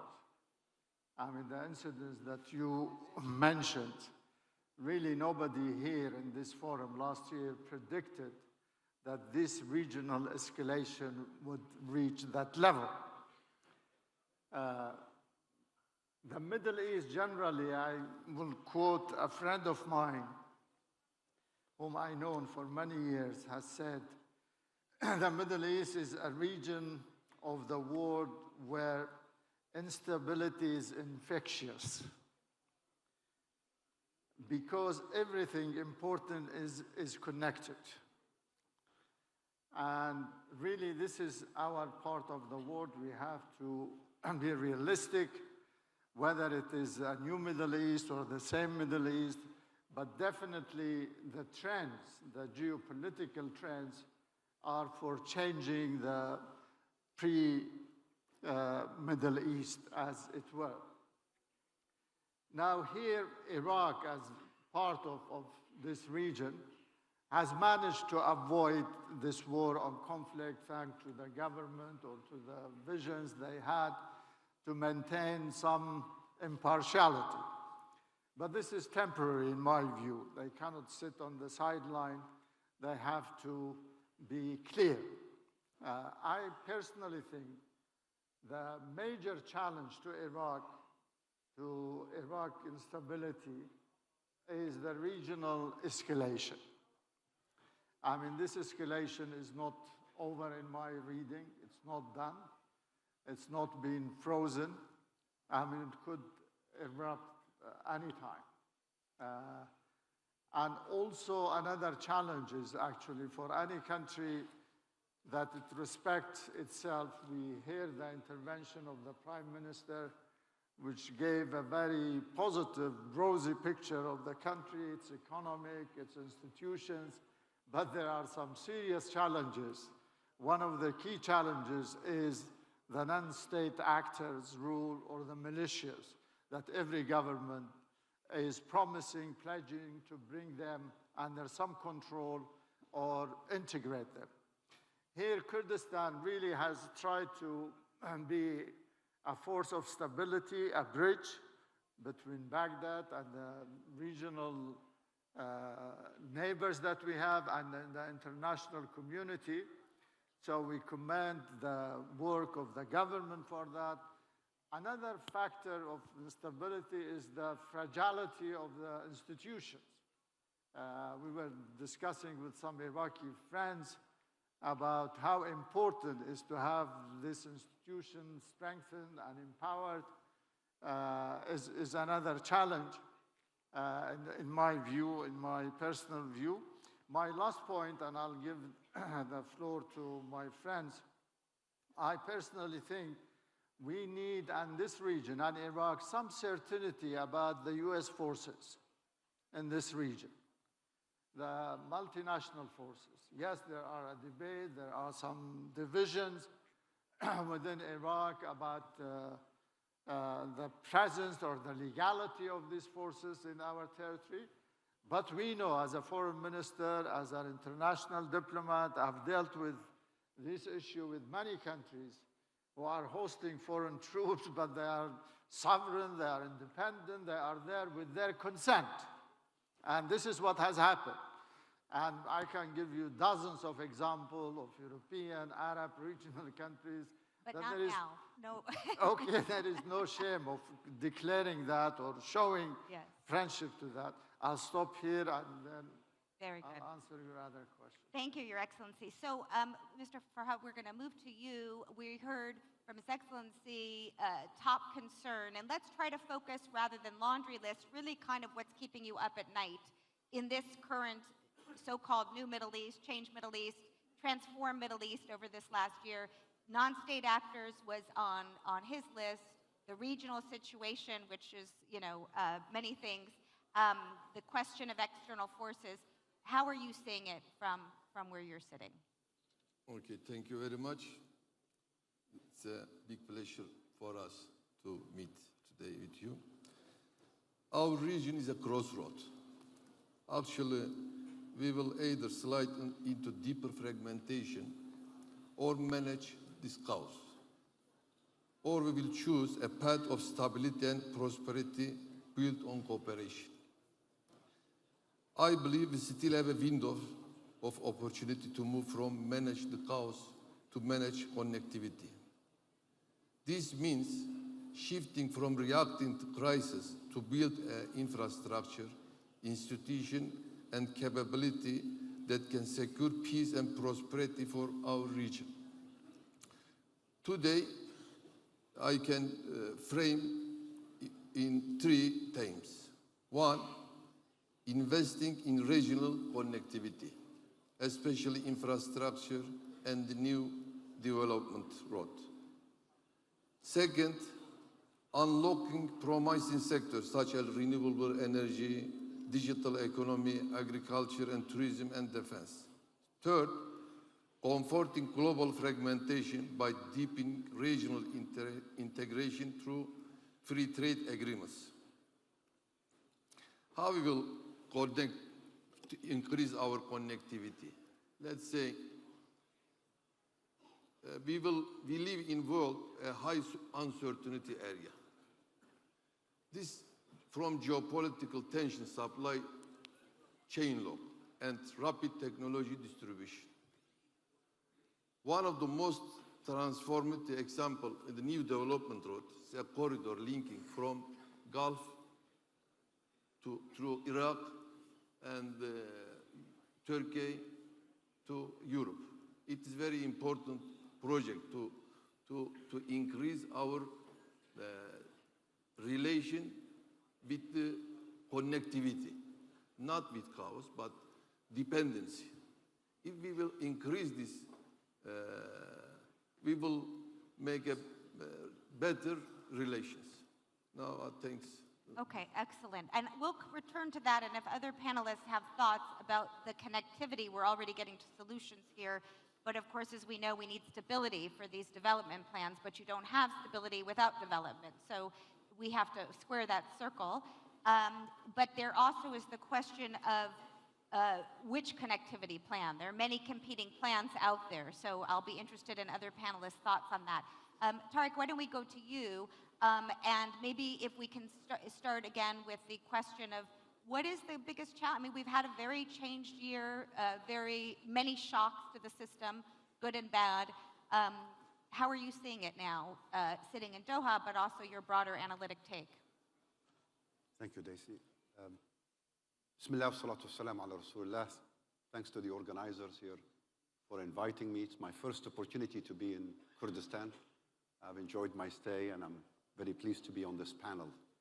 Building perhaps on your question and His Excellency's contribution, and also keeping in mind what Sheikh Al-Khanjar had said is where I'm going to come at this, I think.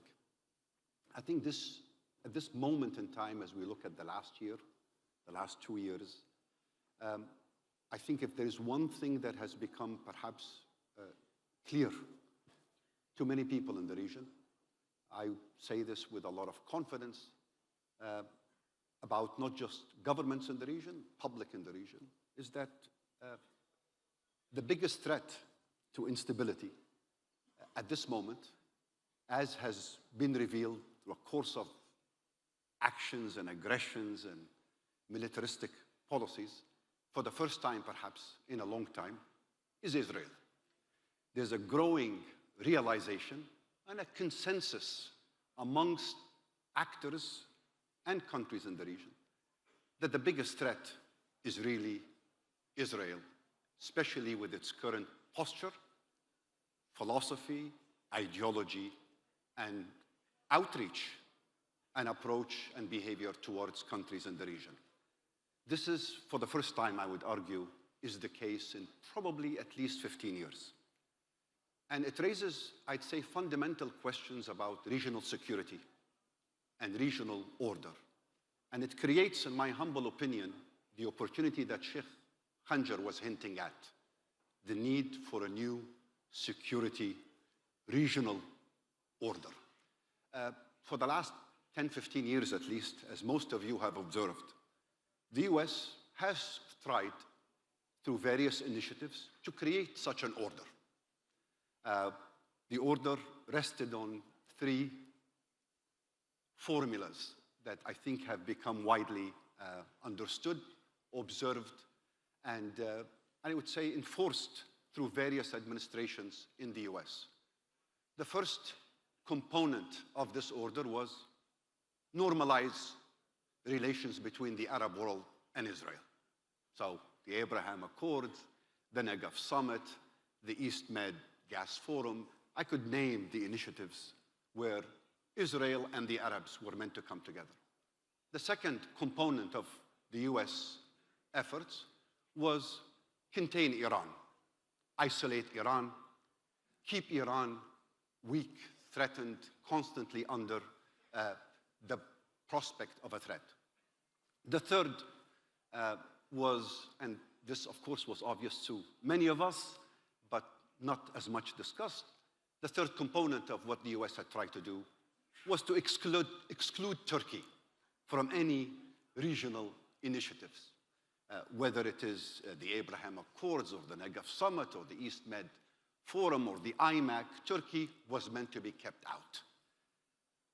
All of this, in my humble opinion, has come to a collapse in the last year especially, creating the opportunity through this perception now that regional matters need to be handled by regional countries. That would include the Arabs, but also Iran and Turkey, in a collective effort to bring about regional security, to reinforce the diversification of defense partnerships, to invest in the autonomy that Sheikh Khanjar emphasized in his speech, and to find solutions for the first time by countries in the region. This is an historic opportunity that I think also gives way and an opening for discussions about regional integration, economic cooperation, in ways that maybe have not been pursued in at least a generation. My bottom line in terms of the shared threat is the US is not going to save us. Europe is busy. It's up to countries in the region, including Turkey and Iran, to look for the kind of regional order, settlements that will produce perhaps for the first time an arrangement that will be for the benefit of people in the region. Okay, thank you, Tariq. Nice, good, provocative openings. Of course, we'll return to that question of regional agency. We are seeing a lot more regional solutions forming. At the same time, we just saw last night a UN Security Council resolution passing that was a US drafted document that was supported by the entire, or many of the powerful Arab countries, Turkey and so forth. So it looks like a complex situation. Can we go to you, and I suspect you might have some agreement with your colleague Tariq here on how you see the threat environment. And as you know, people sitting in the US and not in every quarters, and many in the region have pointed to your country as a source of concern and instability. But how are you seeing it in Tehran, given the fact that you faced a pretty unprecedented attack last June? And is the story over or not? Well, thank you very much for inviting me to share with you some of my views as an Iranian academic. I think the apparent thing is that, in the region we are using too much, use of force. And this is something that is very apparent in the region, and we saw it in bombing campaign against Iran, Israeli attack on Iran. So The obvious matter is that this use of force, too much use of force, has been supported by Western technology. And technology is becoming as a matter of disintegration. So I would say that the Western order is acting against its own order. When it goes to Iranian nuclear diplomacy, for instance, in the middle of nuclear diplomacy, we see bombing campaign against Iran.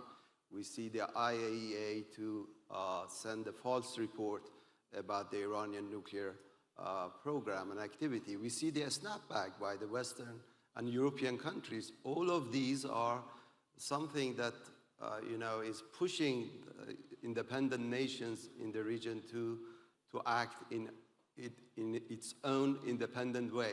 So I would say the main challenge is too much use of force. The Western technology that is supporting, for instance, the Israeli, Tariq mentioned the Israeli, technological, superiority on the air has somehow challenged the Iranian power in a way. So I would say that we are using a lot of use of force, especially in our region, that there are not much norms and regulations created to control these use of force. We see a great deal of challenge right now that should be dealt in a proper way. Okay, thank you. Your Excellency, I wanted you to respond maybe to some of what you just heard, especially this question. I know you have been quite critical. You speak your mind openly, and you've been critical of Iraqi foreign policy, diplomacy, as kind of not exerting the influence that it could, given the strategic position here in Kurdistan and Iraq and the role it plays in the region. You heard from Tariq a lot of greater role of the region being able to solve its own problems because, of the changed geopolitical landscape. What would be your prescription for how Iraqi foreign policy could change, and where would you focus it? Would it be Israel-Palestine? Would it be another arena? Where do you think you could make a difference? Thank you very much. I have here in the audience a dear friend, Professor Ahmed Dawoodoglu, who is a great friend and a mentor for diplomacy and others. I mean, he can correct me, actually. For any country to have an influence, to be on the table, I mean, to be counted for, not to look for others to speak for him or for the country. No, actually, you should present your cause and be confident enough. Only you can do that when you have an independent policy of your own, and you don't look left or right, let's say, over your shoulder. No, I think you have to do what you believe, you are convinced. For Iraq, it's Iraq destiny. It's part of the Arab fold, of the Arab community, of the Arab countries. That is destiny. I mean, since Iraq was created. Definitely, it should not deviate from that. It doesn't mean that Iraq should not have an excellent relation with Iran, with the Islamic Republic, or with Turkey, or with other countries. Not at all. That doesn't contradict each other at all. But I think for priorities, it has to go with the mainstream Arab countries, wherever they go. That was really what we followed after 2003. Even there are some cases which we couldn't believe, but in solidarity with the Arab consensus, we have gone. So the issue of recognition of the one-state solution or two-state solution is problematic. Iraq, I mean, even before 2003, Saddam Hussein, when he was the hardest Arab nationalist, recognized the Arab peace process. In 2002 in Beirut conference. We, after 2003, in successive Arab summit and Arab meeting, again, we embraced that Arab solution or Palestinian solution. Now, after so many years, you say, no, I'm not part of that. It really doesn't make any sense. So you would support the I mean, that resolution that passed yesterday? I think that is the consensus of the Palestinians themselves. Yeah. Okay? So we cannot be more Palestinians than the Palestinians. On many other issues, really, I mean, you have to be credible in dealing with international diplomacy, with other countries, with superpowers, with the American, with the European. Really, you have to be credible in many ways. I mean, to honor your commitments, to honor the agreements you have, the memorandum of understanding you have. What I hear, the feedback, really people have their own doubts whether these guys are serious or not. Yeah. I mean, that's a question.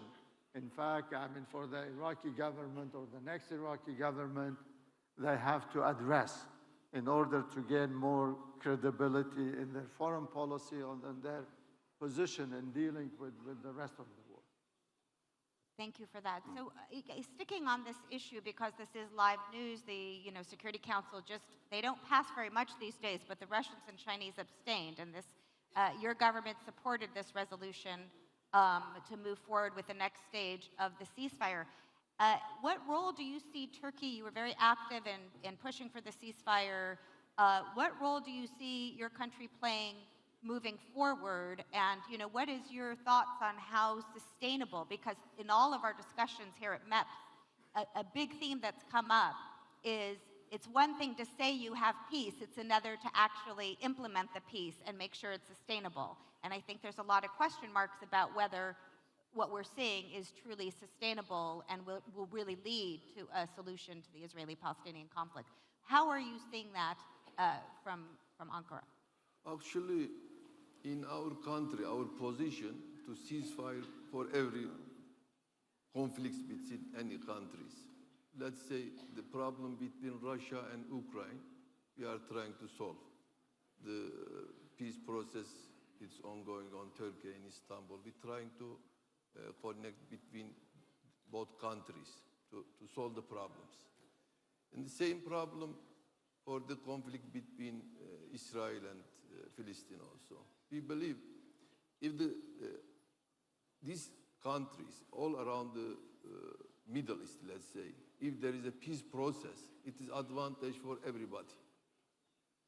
If there is a peace process, the development of tourism, development of relation with energy, development on the, let's say, agriculture, food, it will affect everything. For that reason, our president, Mr.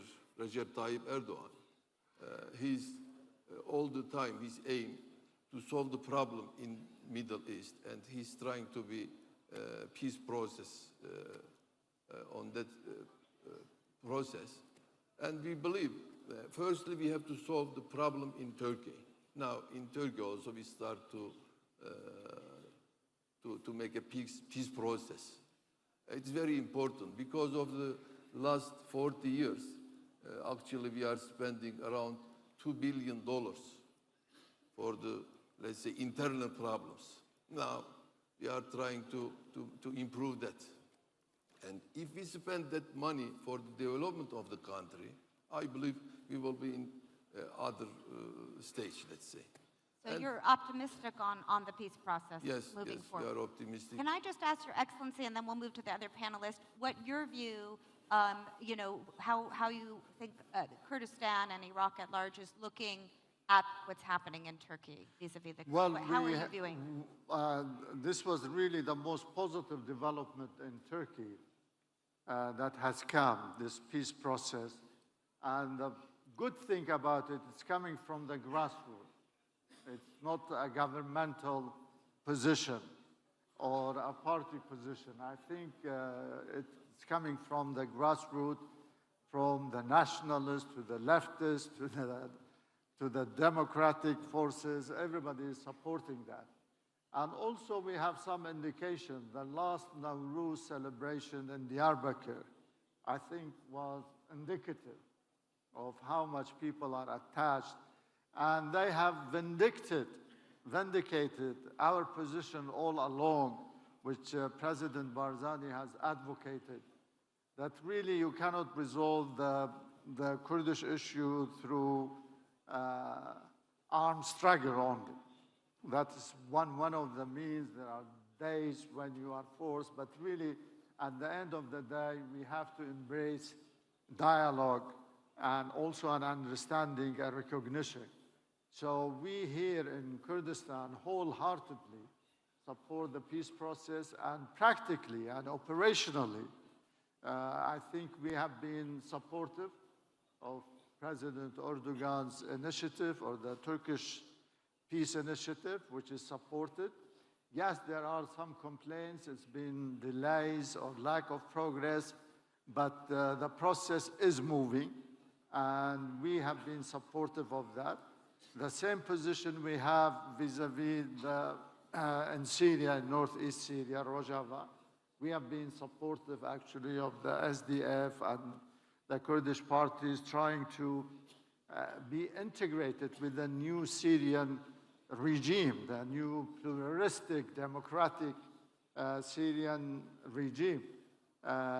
So to answer your question, yes, we are very happy about this progress, this development, and I think it's in the benefit of the entire region. We've suffered here in Iraqi Kurdistan because of the PKK activities from Kurdistan or across the border. We have hundreds of villages still are vacated because we cannot rebuild or rehabilitate them because of the military attacks and so on. So there is benefit to everybody in this regard. Excellent. So we're getting to manage chaos. This is sounding like a very rosy panel. So Tariq, don't spoil this for us.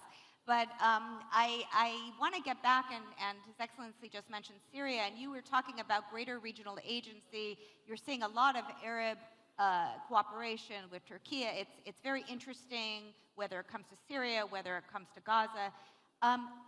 But the question of Israel is, as being, and this is, you're hearing this more and more, yet at the same time, you're seeing many states in the region, especially in the Gulf, still very much turning toward Washington, and Washington is still very much supporting Israeli objectives, and in fact, very much doubling down on the Abraham Accord gambit, and it probably won't happen with the Saudis at the moment, but to be continued. But nobody's broken relations off with Israel. So despite this dramatic set of events in terms of the current Abraham Accord countries, Mohammed bin Salman is in Washington today, Washington time, or will be, looking for a similar deal that the Qataris got, some F-35s. Relations seem to be very strong. So how do you put those pieces together? What kind of Middle East are we seeing when we still have this very large U.S. role, but yet greater regional agency, more concern with Israel, and continued rapprochement with Iran? Thank you, David. Actually, that's a great question, and an opportunity maybe to clarify more what one was trying to say earlier. There's no doubt that in the short term, in the very short term, the U.S. is indispensable. The U.S. is relevant. The U.S. is the most influential actor in the region. It will help with the ceasefire. It will conduct transactions with various countries in the region, including with Mohammed bin Salman, on weapons, on security guarantees, on a host of other economic initiatives. But the notion that the U.S. is in the long term your security guarantor, or U.S. credibility as a guarantee for a regional order, I think has long been shattered, especially in the last couple of years. And you hear this everywhere. I've been quoted as saying recently, in the case of the strikes by Israel on Qatar, which was a major political shock for people in the Gulf, states, observers, and the public. I said publicly, there are $500 billion in a commitment to the U.S., investment commitments, business commitments that the Qataris had just made prior to the strike during Trump's visit to the Gulf. Cannot buy you a phone call to warn you about an incoming strike. How much faith can you still have in the so-called U.S. security umbrella? So in the short term, the U.S. is indispensable. We need the U.S. We need for the ceasefire and everything. But increasingly, the realization that regional countries have to show agency, engage in collective efforts to resolve problems, And you're seeing it, as you rightly pointed out. Turkey, Saudi Arabia, Turkey, Egypt. Gulf countries are diversifying with Asian countries. Elsewhere, countries in the region are also exploring how to protect, invest in autonomy, how to ensure that, in fact, legitimate, credible security needs are being addressed, are going to be increasingly responded to and addressed by countries other than the US. As for the Abraham Accords, I think they've become a huge liability for the countries that signed onto them. Yes, they seem to be a promising initiative a few years ago, but have you seen any signatory to the Abraham Accord come out in the middle of the genocide that's taking place in Gaza and say, we're still committed, we're proud of that policy, we think this was a long-term good bet for us? I don't think so. If anything, a lot of countries have been slowly, maybe covertly downgrading that relationship. This is not to say that Israel is not going to be a part of a regional order promoting security and prosperity. It can. Hopefully it will become. But it's certainly not the current Israeli regime. Not the ideology, not the tactics, not the policies, and not the approach to countries in the region. And so thinking short-term, managing the chaos, but long-term promoting what Sheikh Khanjar, I think, was hinting at, collective effort, leadership shown by countries in the region to promote joint security and joint prosperity. And I would fall back again on my bet, my belief, that that order has to include Iran and it has to include Turkey in a collective effort for everyone. Okay, well, thank you for that. And I think it is an important reminder that, you know, to have real peace, you have to make peace with your actual enemies who you're fighting. And here I want to comment one thing on Tariq's statement. Really, you mentioned that the Abraham Accords have become a liability, while the attitude now is to broaden the Abraham Accord to include Saudi Arabia, Indonesia, and others. So at the end of the day, everybody needs this indispensable power, you see, to intervene. Even if they are away, running away from the Middle East will follow them, you see, to come back. I recognize that. Well, and I think that's an important point to underscore, Your Excellency. It's not either or. I think there's too much of this debate. The U.S. is in, it's out, it's a complex picture. But Ken, speaking of making peace with your enemies, you know, there's a lot in terms of how Iran is navigating the new threat environment. Of course, in many quarters, there's a sense that Iran is on the back foot. You're hearing American policymakers constantly talking about a new realignment, feeling very emboldened. How are you reacting to this? And we didn't, you know, Tariq talked about the U.S. role and some, you know, hedging with Asian powers, especially China.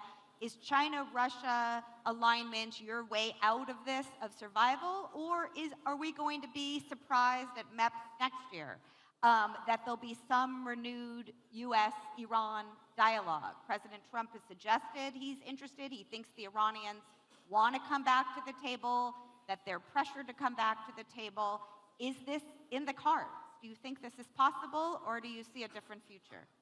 Actually, I think that, you know, the way they dealt with Iran was very dissatisfactory by, not only by Iranian government, rather by Iranian nation.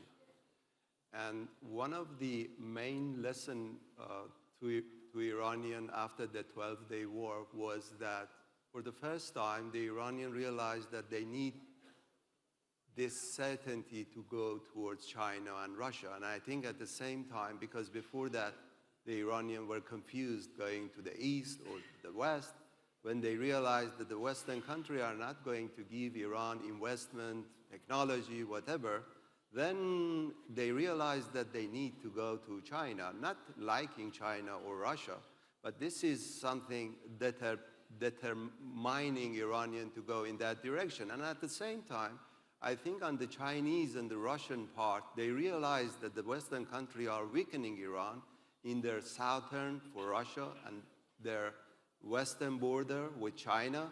So they need to somehow support Iran. So we see a new equation in a way that there is a kind of certainty in strengthening relations between Iran, China, and Russia.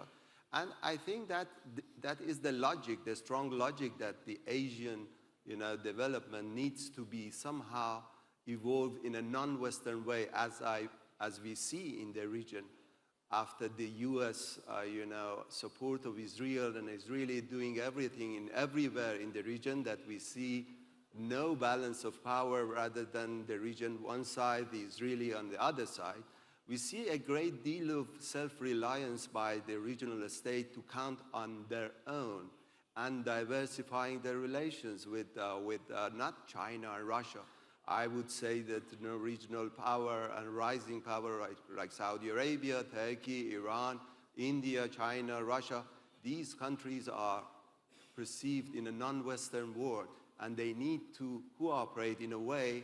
And I think another point is that the region needs, as it was mentioned by the participant, the region needs to solve its issues before going to the West, because this has been apparent after the Israeli attack on the Iranian nuclear facilities and the U.S. bombing campaign against Iran to stop Iran, firing missiles to Israel. That was the reason that Iran has accepted ceasefire because of the U.S. bombing. We have this growing dissatisfaction inside Iran that we should not have accepted the ceasefire.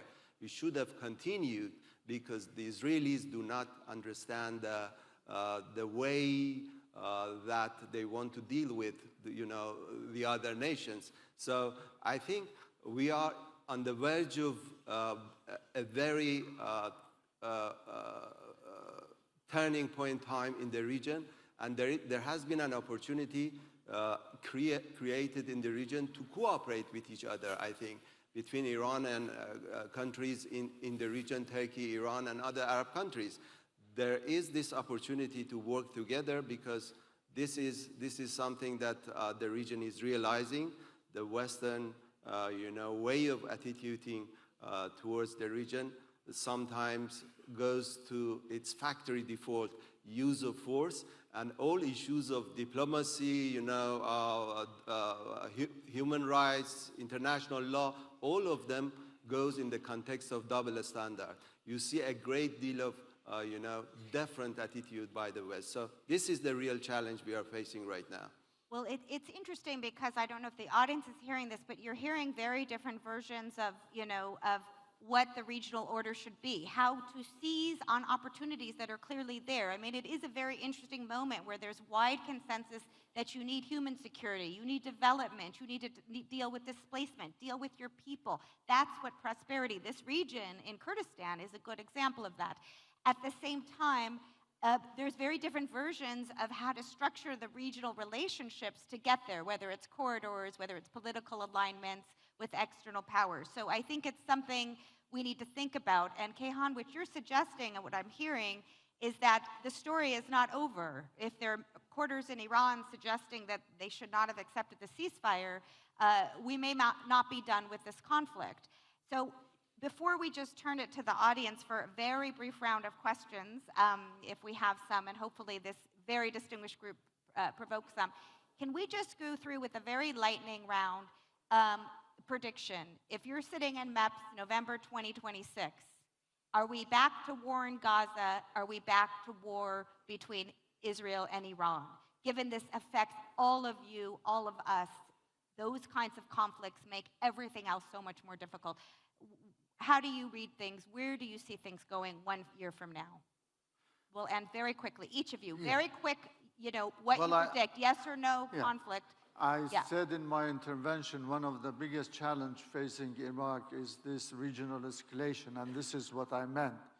Really, I mean, this conflict could erupt again, in my vision, because it's not settled, it's not resolved. Okay, I don't mean to end on a pessimistic note. Maybe someone here will say we'll be here and have managed the chaos in a year. So thank you, Your Excellency. Yeah. Actually, it is not a matter of Iran. It's a global security is rising. Because when you're visiting Eastern European countries, they are afraid attack of Russia. And they are investing, or they are expenditure for let's say, annual defense expenditure is reached to $6 trillion. It's a huge amount of money that they are spending for defense. Yes. It's a global problem, I believe. But what would be your prediction about whether we can expect resumed conflict in Gaza or vis-a-vis U.S., Iran, Israel, Iran in a year at MEPS November 26th? Yes, I believe if the country defense system, they are invest on that area, the others afraid to attack them, okay. then it can be So you stabilized. think deterrence Otherwise, is going to hold? they can bomb through the airplane, and it is. Let's say it must be equalization. Yes. Like maybe there is some pact. There is a new. I think it's a great point that these things are not inevitable. That there are factors that would weigh against this resumption. Tariq? I would say let's hope Trump remains committed to supporting the ceasefire and restraining Israel. If not for that, and he could change his mind at any moment, I would say there are expectations all around the region that a relapse of the conflict between Iran and Israel could happen. There'd be an escalation in Lebanon, and Israel's aggressive policies towards Syria could further escalate, not to mention some of the other festering problems. So I think we are living in a moment of great uncertainty, and hence the need for efforts by countries and actors in the region to perhaps try to preempt and contain and work towards cementing some of the stability that has been at least momentarily achieved. Very good. It gives us a motivation to keep at it, to keep peace going. Actually, escalation can happen in every moment, but I tell you something, when the Israeli, attacked Iran, the government of Iran never expected this much solidarity from the Iranian people. The Iranian became very angry. They cannot even, digest the American bombing of Iran. So there is this angerness amongst the Iranian that could pave the way for a devastating attack by Iran to Israel. The Iranian would not attack Israel. If the Israeli attacked, the result of that attack would be the harsh Iranian response. So I would say that, the Israeli right now might think that they did this surprise attack. They have had some success in the day 1 and 2, but the Iranian, we should remember that the Iranian could stop the Israeli war machine after 50 years. The Iranian fought well, I think, against 2 technological power. That was something that we should take into consideration. But this time, the Iranian are ready to re-attack in a very devastating way. So I think that would, stop the Israeli to re-attack Iran. Okay, so assurance of deterrence. Okay, so let's open it up. Thank you all, very interesting conversation. I think we have a mixed bag. It shows we have a lot of work to do to sustain the peace and the opportunities that can be capitalized on. So I saw a couple of hands, I think, in the front. We'll just take a few questions. We'll keep the questions short. Introduce yourselves, short questions.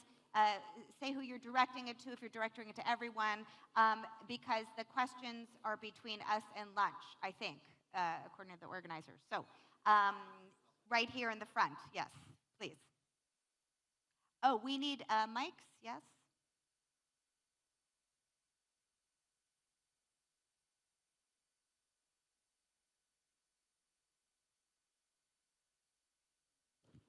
Thank you very much. Loyal Khatib, academic and former minister. My quick comment is about the chaos in the Middle East that we cannot talk about, or it's very challenging to talk about the chaos in the Middle East in isolation with the economic chaos worldwide.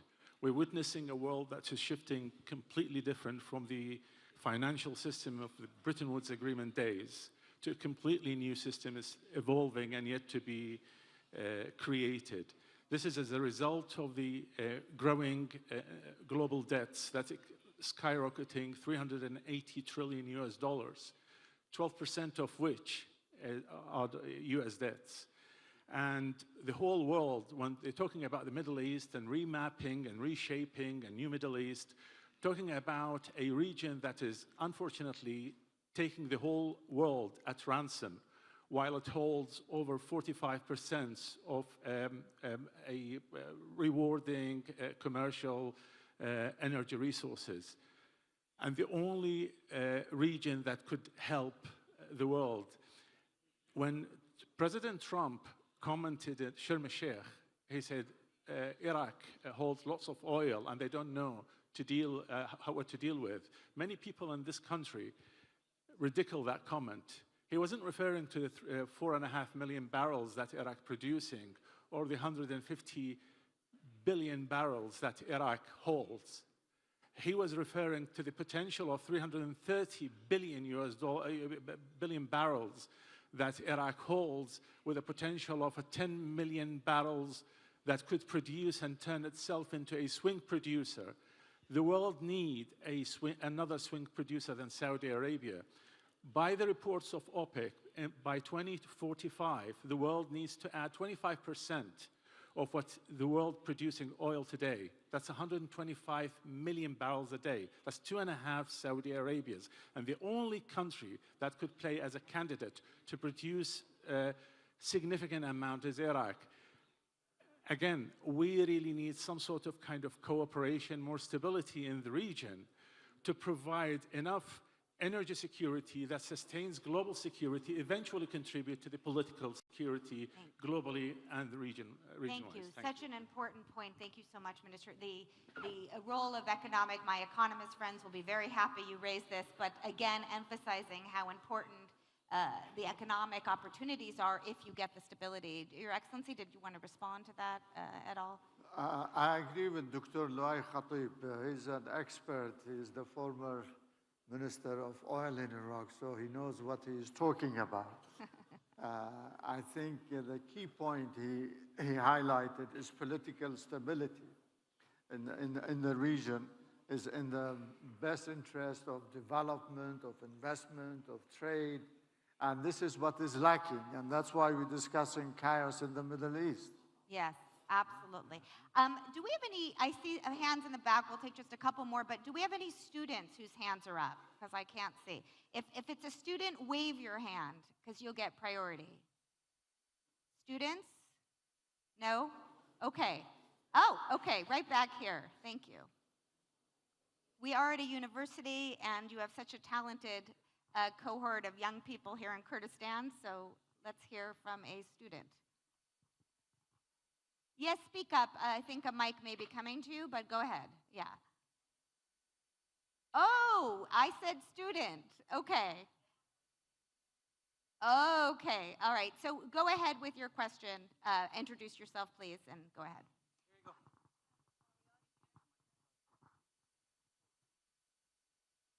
go. Thanks so much. So as a woman, I wanted to ask you a question because all the panelists were men discussing the issue chaos and peacemaking in the Middle East and the world without women. And thank you, Dr. Dalia, for hosting such important conversations. So my question to you all about chaos in the Middle East. What is your policy? What is your agenda for women involvement in the process? Because as you know, Kurdish women in Western Kurdistan, Rojava, being part of the process of Syrian democratic peace process, and we see how successful they are. So I would like you to comment very briefly, what is your intake on role model, Kurdish model, Kurdish women's implementation in chaos and peace process. Thank you. Thank you so much for that question. And since there was a previous point in the conversation about economic development, all the data shows that without integrating youth and especially women in the workforce, you're going to have a big challenge. So anybody have any thoughts on the role of women in these peace process, whether it's in Syria, whether it's in Turkey, whether it's this region, in general development, Tariq or Mr. Farhad? Just a remark. Yes. Last week, we are in Germany, Berlin, and we have a meeting with Yazidi people. you know, they are divided, and because of the region also, they are, especially in Turkey, they have some problems, and we are trying to solve the problems. And one of the women, they said in Turkish, I don't know how I spell in English, but they said, bizim memlekette kadınlar erken uyanır, güneşten önce uyanır. Çünkü güneşi doğuranlar bizim kadınlarımızdır. I don't know how I can spell It it. sounds good, but I don't know. But they said, the woman, it is early wake up. Before sun rising, they are wake up because they are doğurmak, doğurma. We're hard workers.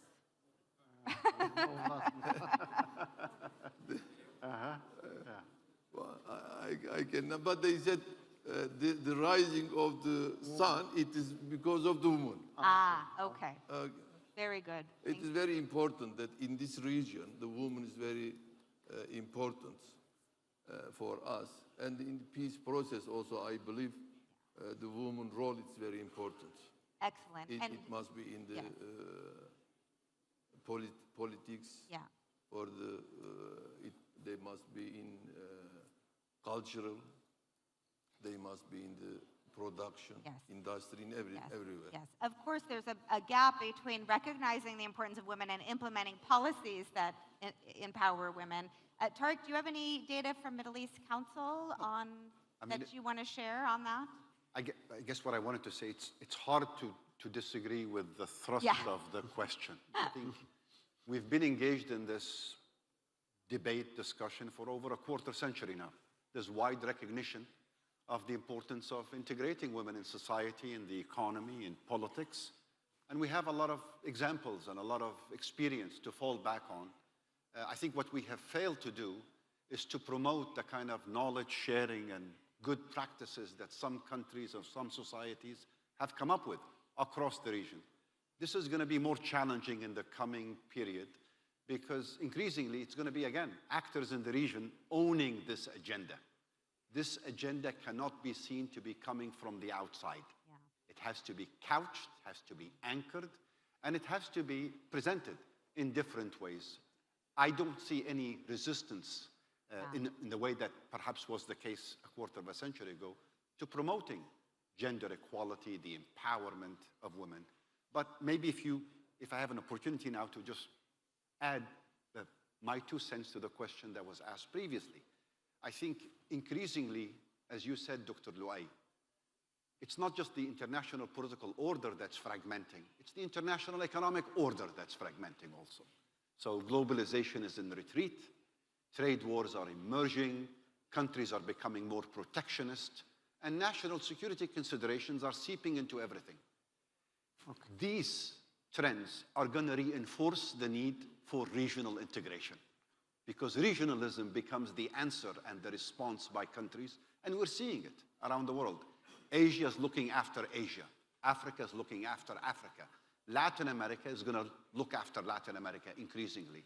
This is precisely another motivation, I would argue, for why regional cooperation, regional projects, both political and economic, will end up reinforcing one another. Case in point, as much as I like the IMAC and the promise of the IMAC, I am much more excited about the Middle East Development Project, for example, the corridor that links up Iraq and Qatar and the UAE with Turkey. That's organically placed, it makes economic sense, it doesn't need geopolitical underpinnings, and it helps with regional security and regional prosperity. Okay, we ran out of time. I see there's more questions, but perhaps over the lunch you can ask the others. I'm hearing a lot of actually optimism, region, instead of one country first, region first. So maybe we need a new motto that comes from this panel, but a lot of challenges, but I'm hearing a lot of room for capitalizing on those opportunities. Thank you all very much. Thank you to the audience. Ladies and gentlemen, thank you to our distinguished speakers and to our chair for this insightful session. We will now break for lunch. We kindly ask you to return to the hall by 2:30 p.m. as we continue with our program. Thank you. آماده بوین برز نوکجی دمنان خوارنا نیوروژه هیویومه که هندم جمردونی و پشتی نیوروژه و گرنه ساله داکو ام برنامه خو بدومینین. سنتوقف الآن لتناول الغداء. يرجى العودة إلى القاعة بحلول 1:30 مساء لجلستنا التالية.